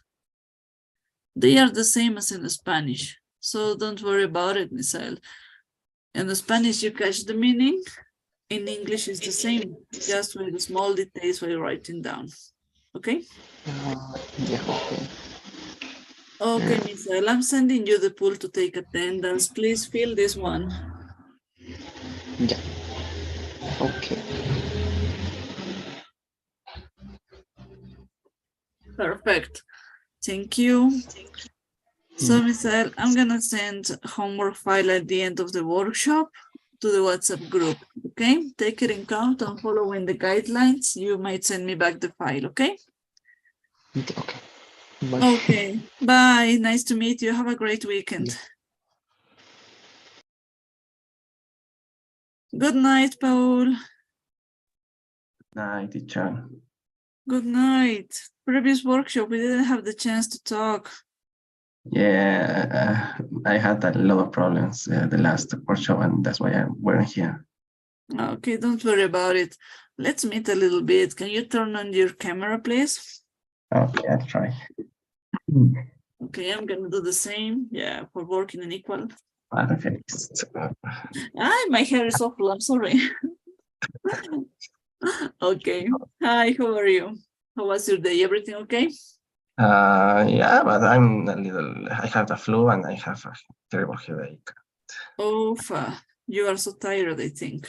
Yeah, but I think that I can do. I don't know what we're gonna do in that workshop, but I think it's gonna be interesting. I don't know. Yes, well, that's the first time we are getting in touch. We're talking. So please introduce yourself a little bit. Well, I'm Paul Vallejos. I am 22 years old. I am a third grade med student in San Simon. You are in San Simon? Yeah. Great. You have a good school, so. Yes, San Simon is a good medicine school. Yeah, I think that. Yes. Yeah. Yes, it really is. Why don't take it in count? I don't know. I think that in San Simon is too much. How can I say? Not. ¿Cómo te diría? Mucho, no es tanta práctica, sino solo teoría. Es mucha teoría. And that Okay, one we so saw, theoretical. yeah, in competitions and a lot of things like that, the strong, lo fuerte de la universidad es eso, es todo teoría, pero en práctica es como que un poquito bajo. Eso es lo que entendí, lo que me han contado también.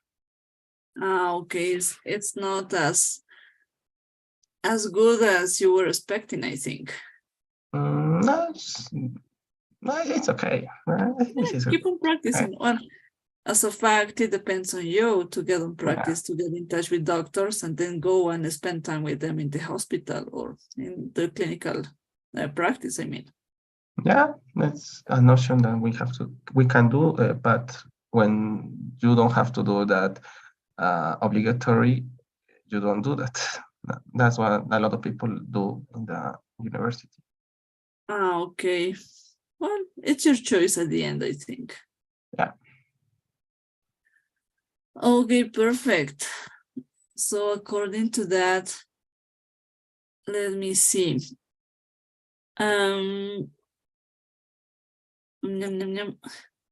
Yes, yesterday you were in class. Did you have the chance to check the slides from yesterday?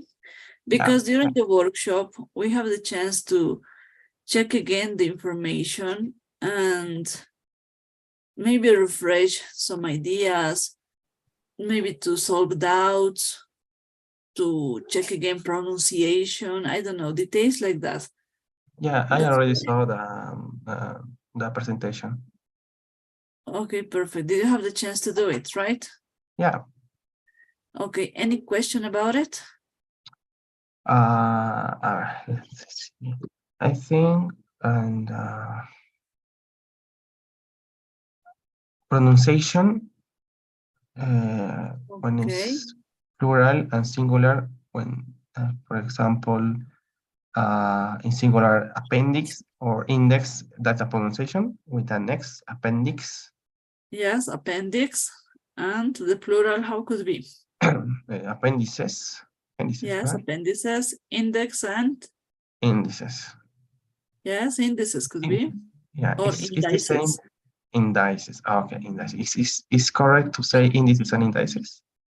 Yeah, no, it's just indices. Indices sounds in Spanish, of course, and it's gonna be a mess. Indices. Okay. And with phalanx and menings is the same. If phalanx, menings, phalanges, or phalanges? Phalanges. Phalanges. Okay. Yes, meninges. Okay. What about this? The last one. Alveolus. Alveolus. I don't know when the accent is gonna be. I think it's alveolus. Yes, alveolus and malleolus. That's great. But what about the plural? Alveoli. Yes, alveoli. Alveoli. Okay. Yes, making a strand on the E, alveoli. It's the same in the both. Okay.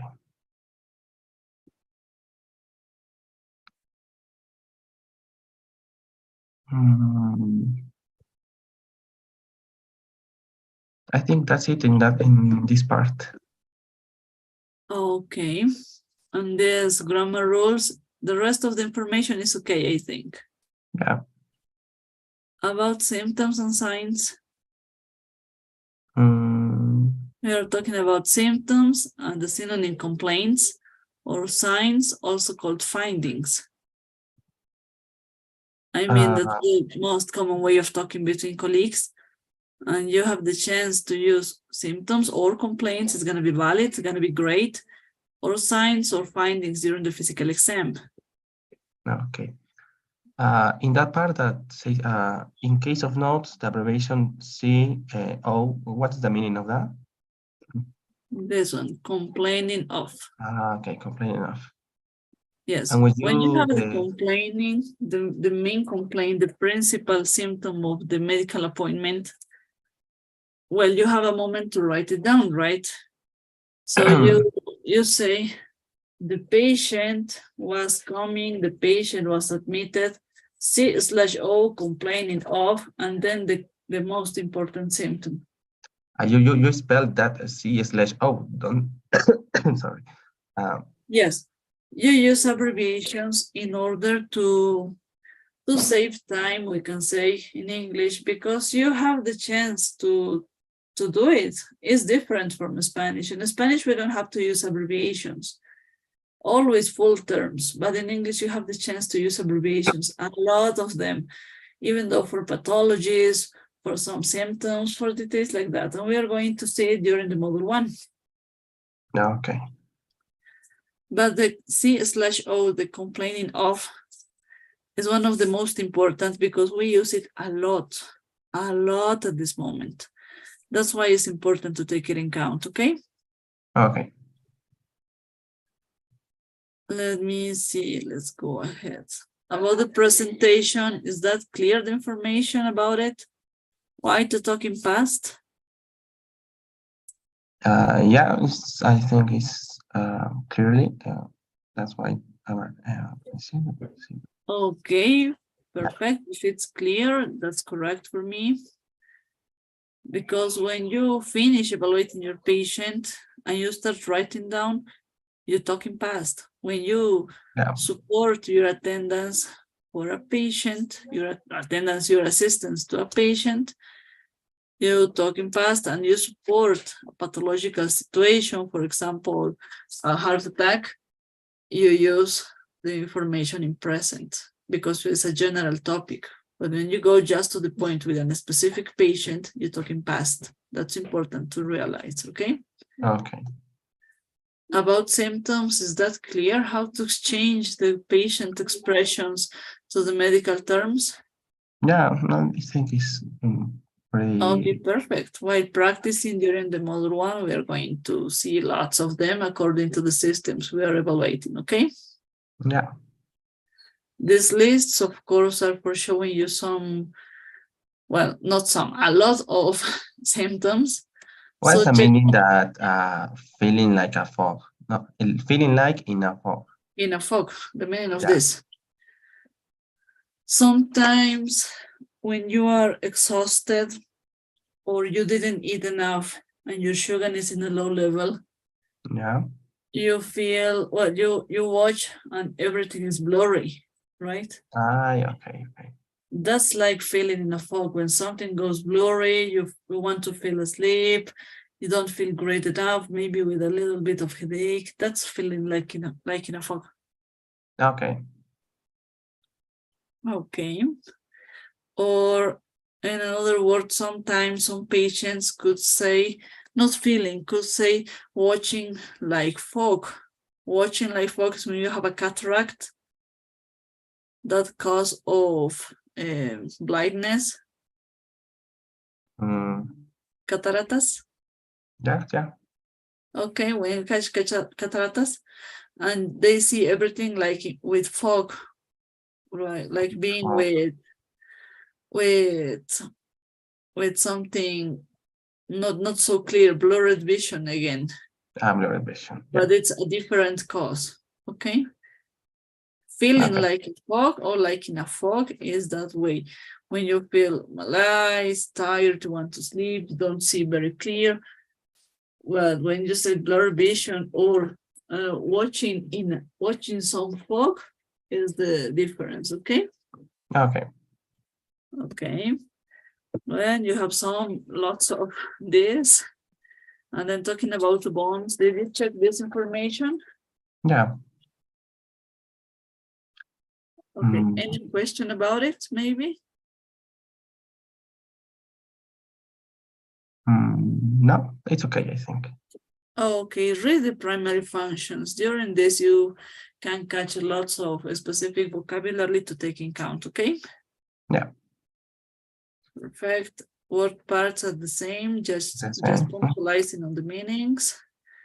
And then anatomical landmarks, lots of them.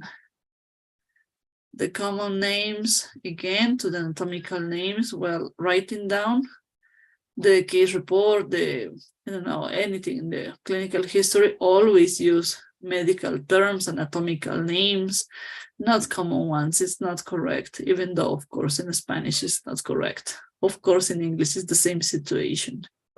Yeah. About fractures, everything clear?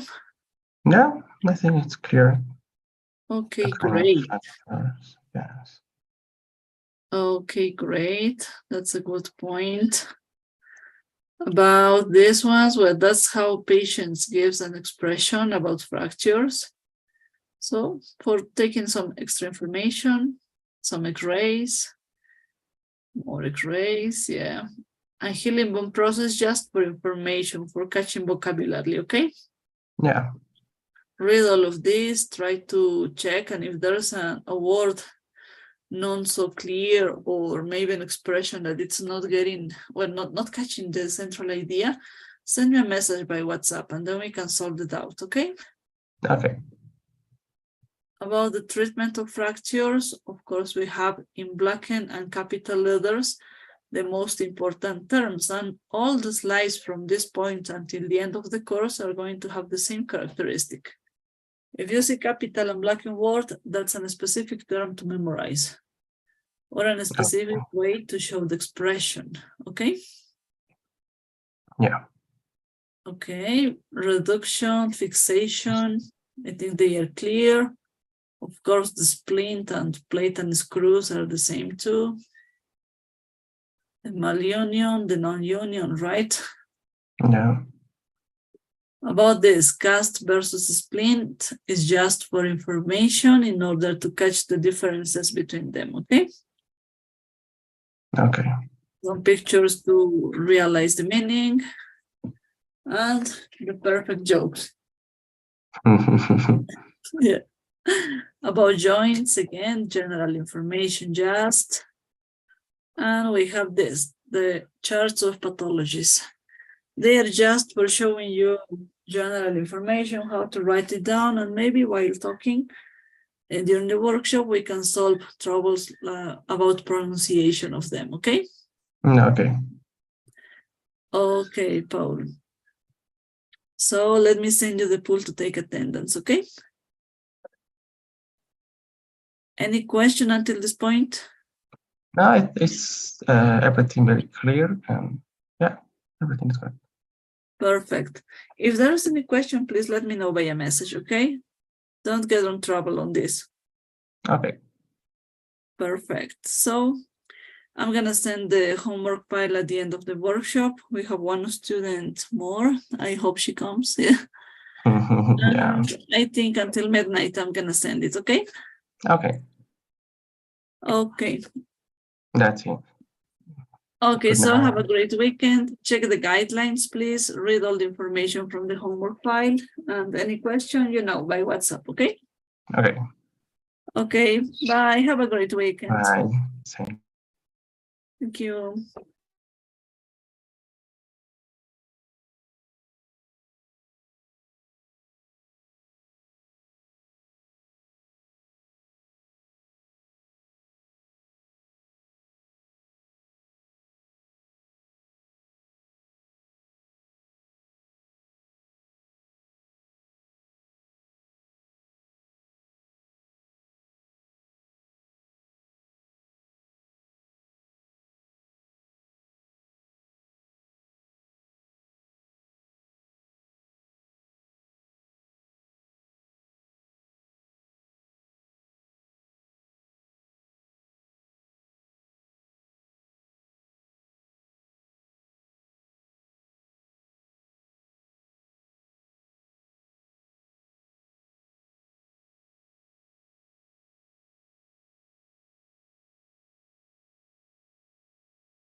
Well, I'm almost finishing the workshop.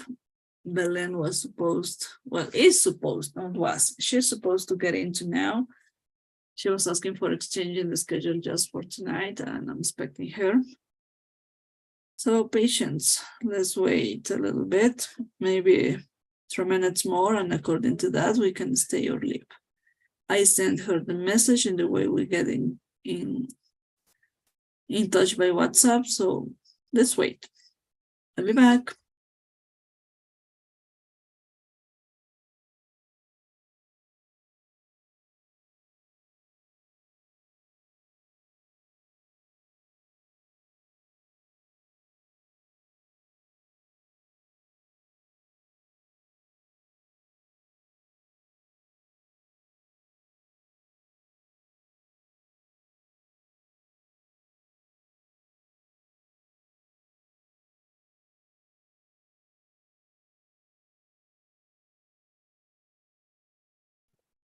Hi.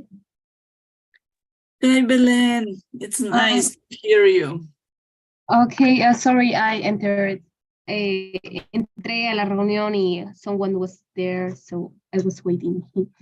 Yes, yes, we were saying goodbye, but don't worry about it. You're here now, it's your time. Okay, thank you. So I have questions, a little pequeñas, ¿cómo se diría? Pequeñas preguntas. Well, short questions. Ajá. Yes. Yes, Okay, yes, yes. let's go with them. Okay, what in what I don't know how to explain that. Well, what do you mean when you said the patient presented, or in what situation can I use this term or this sentence? This expression, right? Yeah.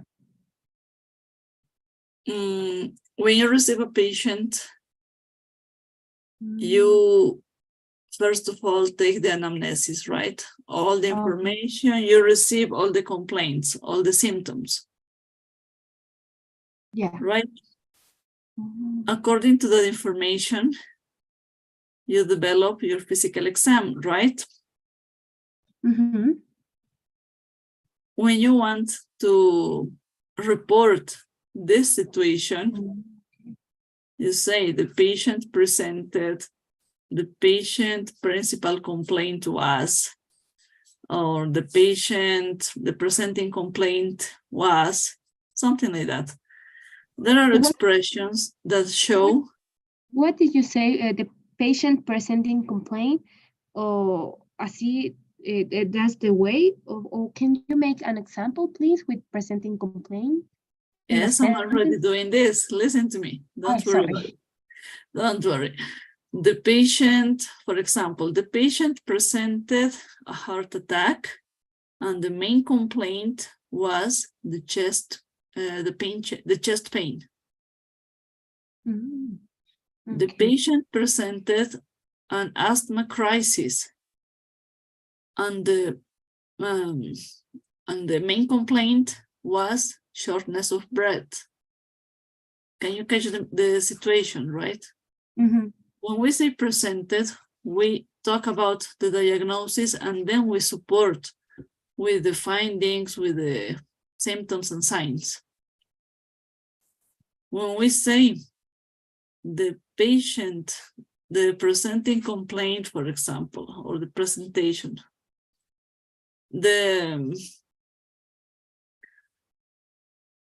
okay, Mr. Gomez, following this example, okay, the slide, following this patient.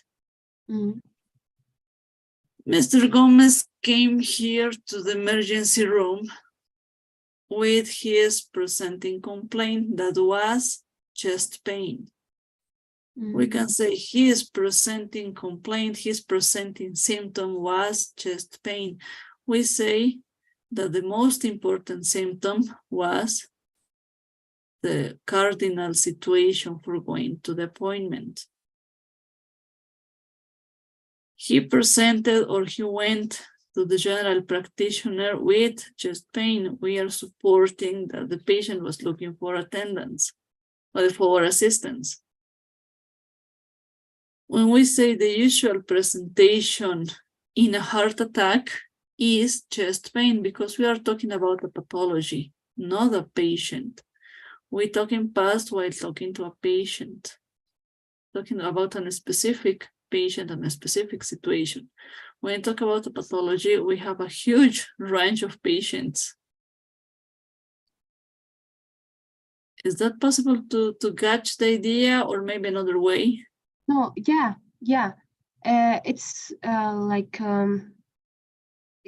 presenting symptom and presenting complaint is maybe similar. They are synonyms. Oh, okay. Oh, okay. They are the same. The same if you prefer to tell me main complaint. Okay. Oh, okay. Okay, you have many ways to give me the same information: main complaint, presentation, presenting symptom. Many ways to give me the same information, right? And general practitioner is general doctor? Yes.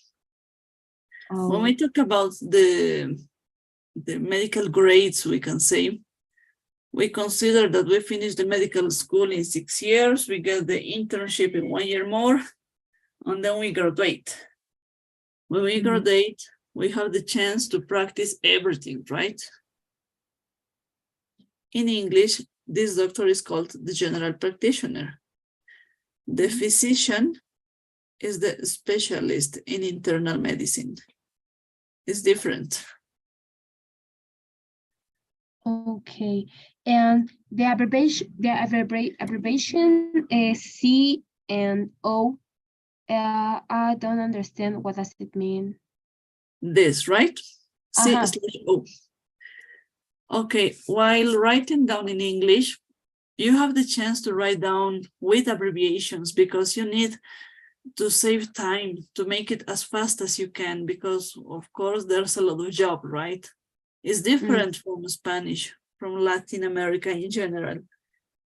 In Latin America, we must write down the full terms for not mixing the meanings and avoiding lawyer troubles. In English, you have the chance to use abbreviations to save time, to make it faster, make it easier, use a general vocabulary between colleagues in the healthcare provider systems. And you don't have to give more explanations about it. The loyal troubles are avoided using medical terminology. It's the opposite from Latin America, right? Okay. So the C/O means complaining of, complain of, or symptoms.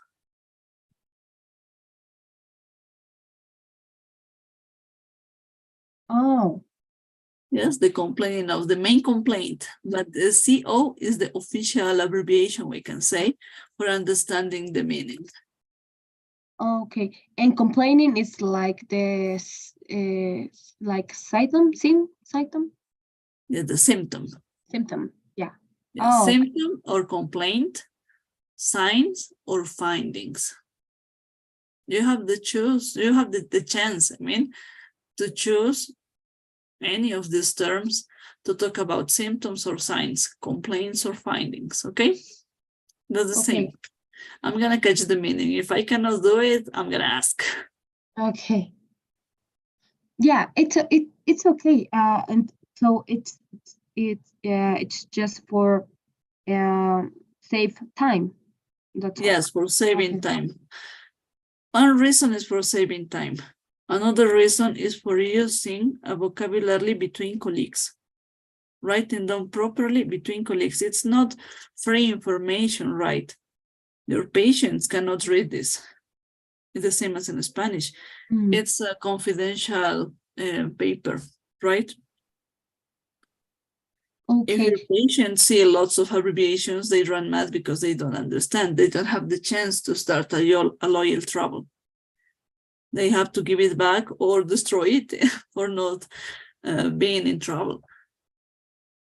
Can I have another example using, how can I say C and O? CO just. Or C/O. Slide O. Okay, can I have another example, please? Okay, for example, talking about the patient with asthma. C/O, breathlessness. Listo, that's enough. Oh. We have a workshop next week when I explain you how to use this using the medical terms. Oh, okay. Don't worry about it. Oh, We are okay. going to write down the case report. The case report is the, well, going to the translation, is the historia de la enfermedad actual, right? Okay. Is the basis of the clinical history. In Spanish, we know we have to take all the important data. It's the same as in English, but in English, you only use medical terminology. Don't use the patient expressions, don't give explanations. That's why we were talking about this chart. When you receive the patient expressions, the meaning of these expressions, and the probable symptoms that they are referring. That's why, according to the context, when you go to write down, you have to realize which symptom they are referring and write down just with medical terms. It's different from Spanish. It's the opposite, actually. Okay, okay. Yes, Okay. when practicing, you might realize that it's not as hard as it looks. It's easy to make. Yeah. If the next week I suppose the next week we are going to have this class, right? About using Yes. C. So I won't worry about it. I will wait for the next week. Yes, don't worry. Take a deep breath. It's a process. Now you have the first view, a general view, how to do it, following this chart and following this list of symptoms. Yeah. If you read this, you check the meanings, you catch that there are so many ways to give me expressions like this, talking about symptoms. For example, feeling like in a fog. This is an expression, right? How you could give me the medical term of this? Feeling like in a fog. Oh, feeling like in a fog. Yes, this is the patient expression. How you could translate it into the medical term? Medical terms. Yeah. I don't know. Fog. No. Foggy. No, no fog. No, No. foggy. I don't know what foggy is. Foggy. Okay, fog is neblina, nube, niebla. Oh, so in English could be como, pero pues se siente como con neblina. This is a ganja. Ganja is a modismo, right? Ganja in Spanish. Ganja. In English, ganja is in Spanish modismo. Okay. Also, yeah, this is like American people express his symptoms. Yes. Well, not American, British. Well, that's a very common expression between patients. And well, you could hear it from any patient, from everybody, everywhere of the world. There is not just American expression. When a patient tells you, I'm feeling like in a fog, it means they feel drowsiness, they feel like watching with blurred vision, they feel tired, maybe malaise. It's according to the context and the findings and the signs you get during the physical exam. You can realize what they are talking about. Okay. What did you say? Feeling weirdless? Feeling drowsiness. Yeah, drowsiness. Yes, Drowsiness. Drowsiness. Okay. Okay, feeling down, feeling with malaise, but just at the moment, because imagine you didn't eat the whole day, your sugar levels in blood is too low, you want to sleep, you feel with pain, with headache, right? That's drowsiness, and that's similar to feeling like in a fog. Feeling like in a fog is when you still watch in a blurred vision, not clear vision. Oh. This is the meaning. But according to the findings, the rest of the symptoms, the complaints, you have the chance to decide which symptoms you are looking for and how to write down your case report, your information. Okay. That's why I send this long list of symptoms. Yeah. In order to check them, and if there is doubts about meanings, we can talk about it and correct it. In English, to fail in a fog, what could be the medical term? Blurred vision. Blurred. Okay. Yes. I think okay, it's here. Blurred vision. Okay, yeah. Blurred. Blurred vision or visual. Well, blurred vision, of course, has more ways to get identified, but feeling like in a fog, a good way to express this in medical terms could be blurred vision or drowsiness, according to the rest of the situation. Oh, okay. It's not possible to send you just an expression, for example, worn out. Worn out is loss of energy, is out of sorts. It has too many meanings. That's why, according to the context, you choose which one of these 4 symptoms is the best. Okay. Yes, just with practice, you're going to see it's easy to make, easy to realize. Yes, don't worry about it. Okay. So I think I don't have any. No tengo any more questions. Yeah, no more questions, right? Okay. Okay, don't worry about it. Take your time, read again the slides, and if there's any question during the weekend while checking the information, let me know by a message, please. All the slides that I send when I tell you it's just for information, is for catching vocabulary. Take them in count because lots of terms are in depth. And during the context while checking the course, you are going to see that these terms are useful. Okay. Thank you. And thanks to you. In around 1 hour, I'm going to send the homework file to the WhatsApp group. Oh, so okay. Following the guidelines, you have the chance to fill all the exercises, okay? And there's the instructions, we can say, how to send me back the answers, okay? Okay. Thank you. Okay, Belen. Let me see. We were talking about the schedule, right? Oh, yeah. At this point, I close this. I'm going to open again the rule. Is this schedule okay for you? Do you want to stay here all the time? No. It's too no, late. just for today. Yeah. Okay, just perfect. today I want to back to the last schedule. Okay, don't worry. For taking it in count, you were at 8 p.m., right? So I'm not going to exchange you because something told me that it was just an exception. And I didn't move your name. Yeah, because today I was I was in the university.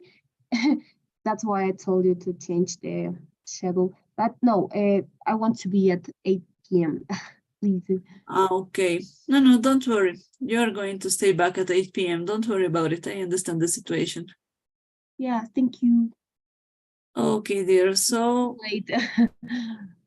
Yes, it's late at 11, but don't worry, that's okay. You are going to stay at 8, and that's great. Yeah. Let's try not to move from that moment. If you have a situation like today, send me a message to solve it, okay? Okay. Okay, so have a great night. Have a great weekend too. Thank you. And see you Monday in the theoretical class, okay? Okay, see you Monday. Bye. Okay, bye-bye. Okay, everything is done. Everybody came. Just Gustavo is absent because of his health situation. Well, don't worry about it. And well, I'm exhausted. Let's finish this. Bye-bye.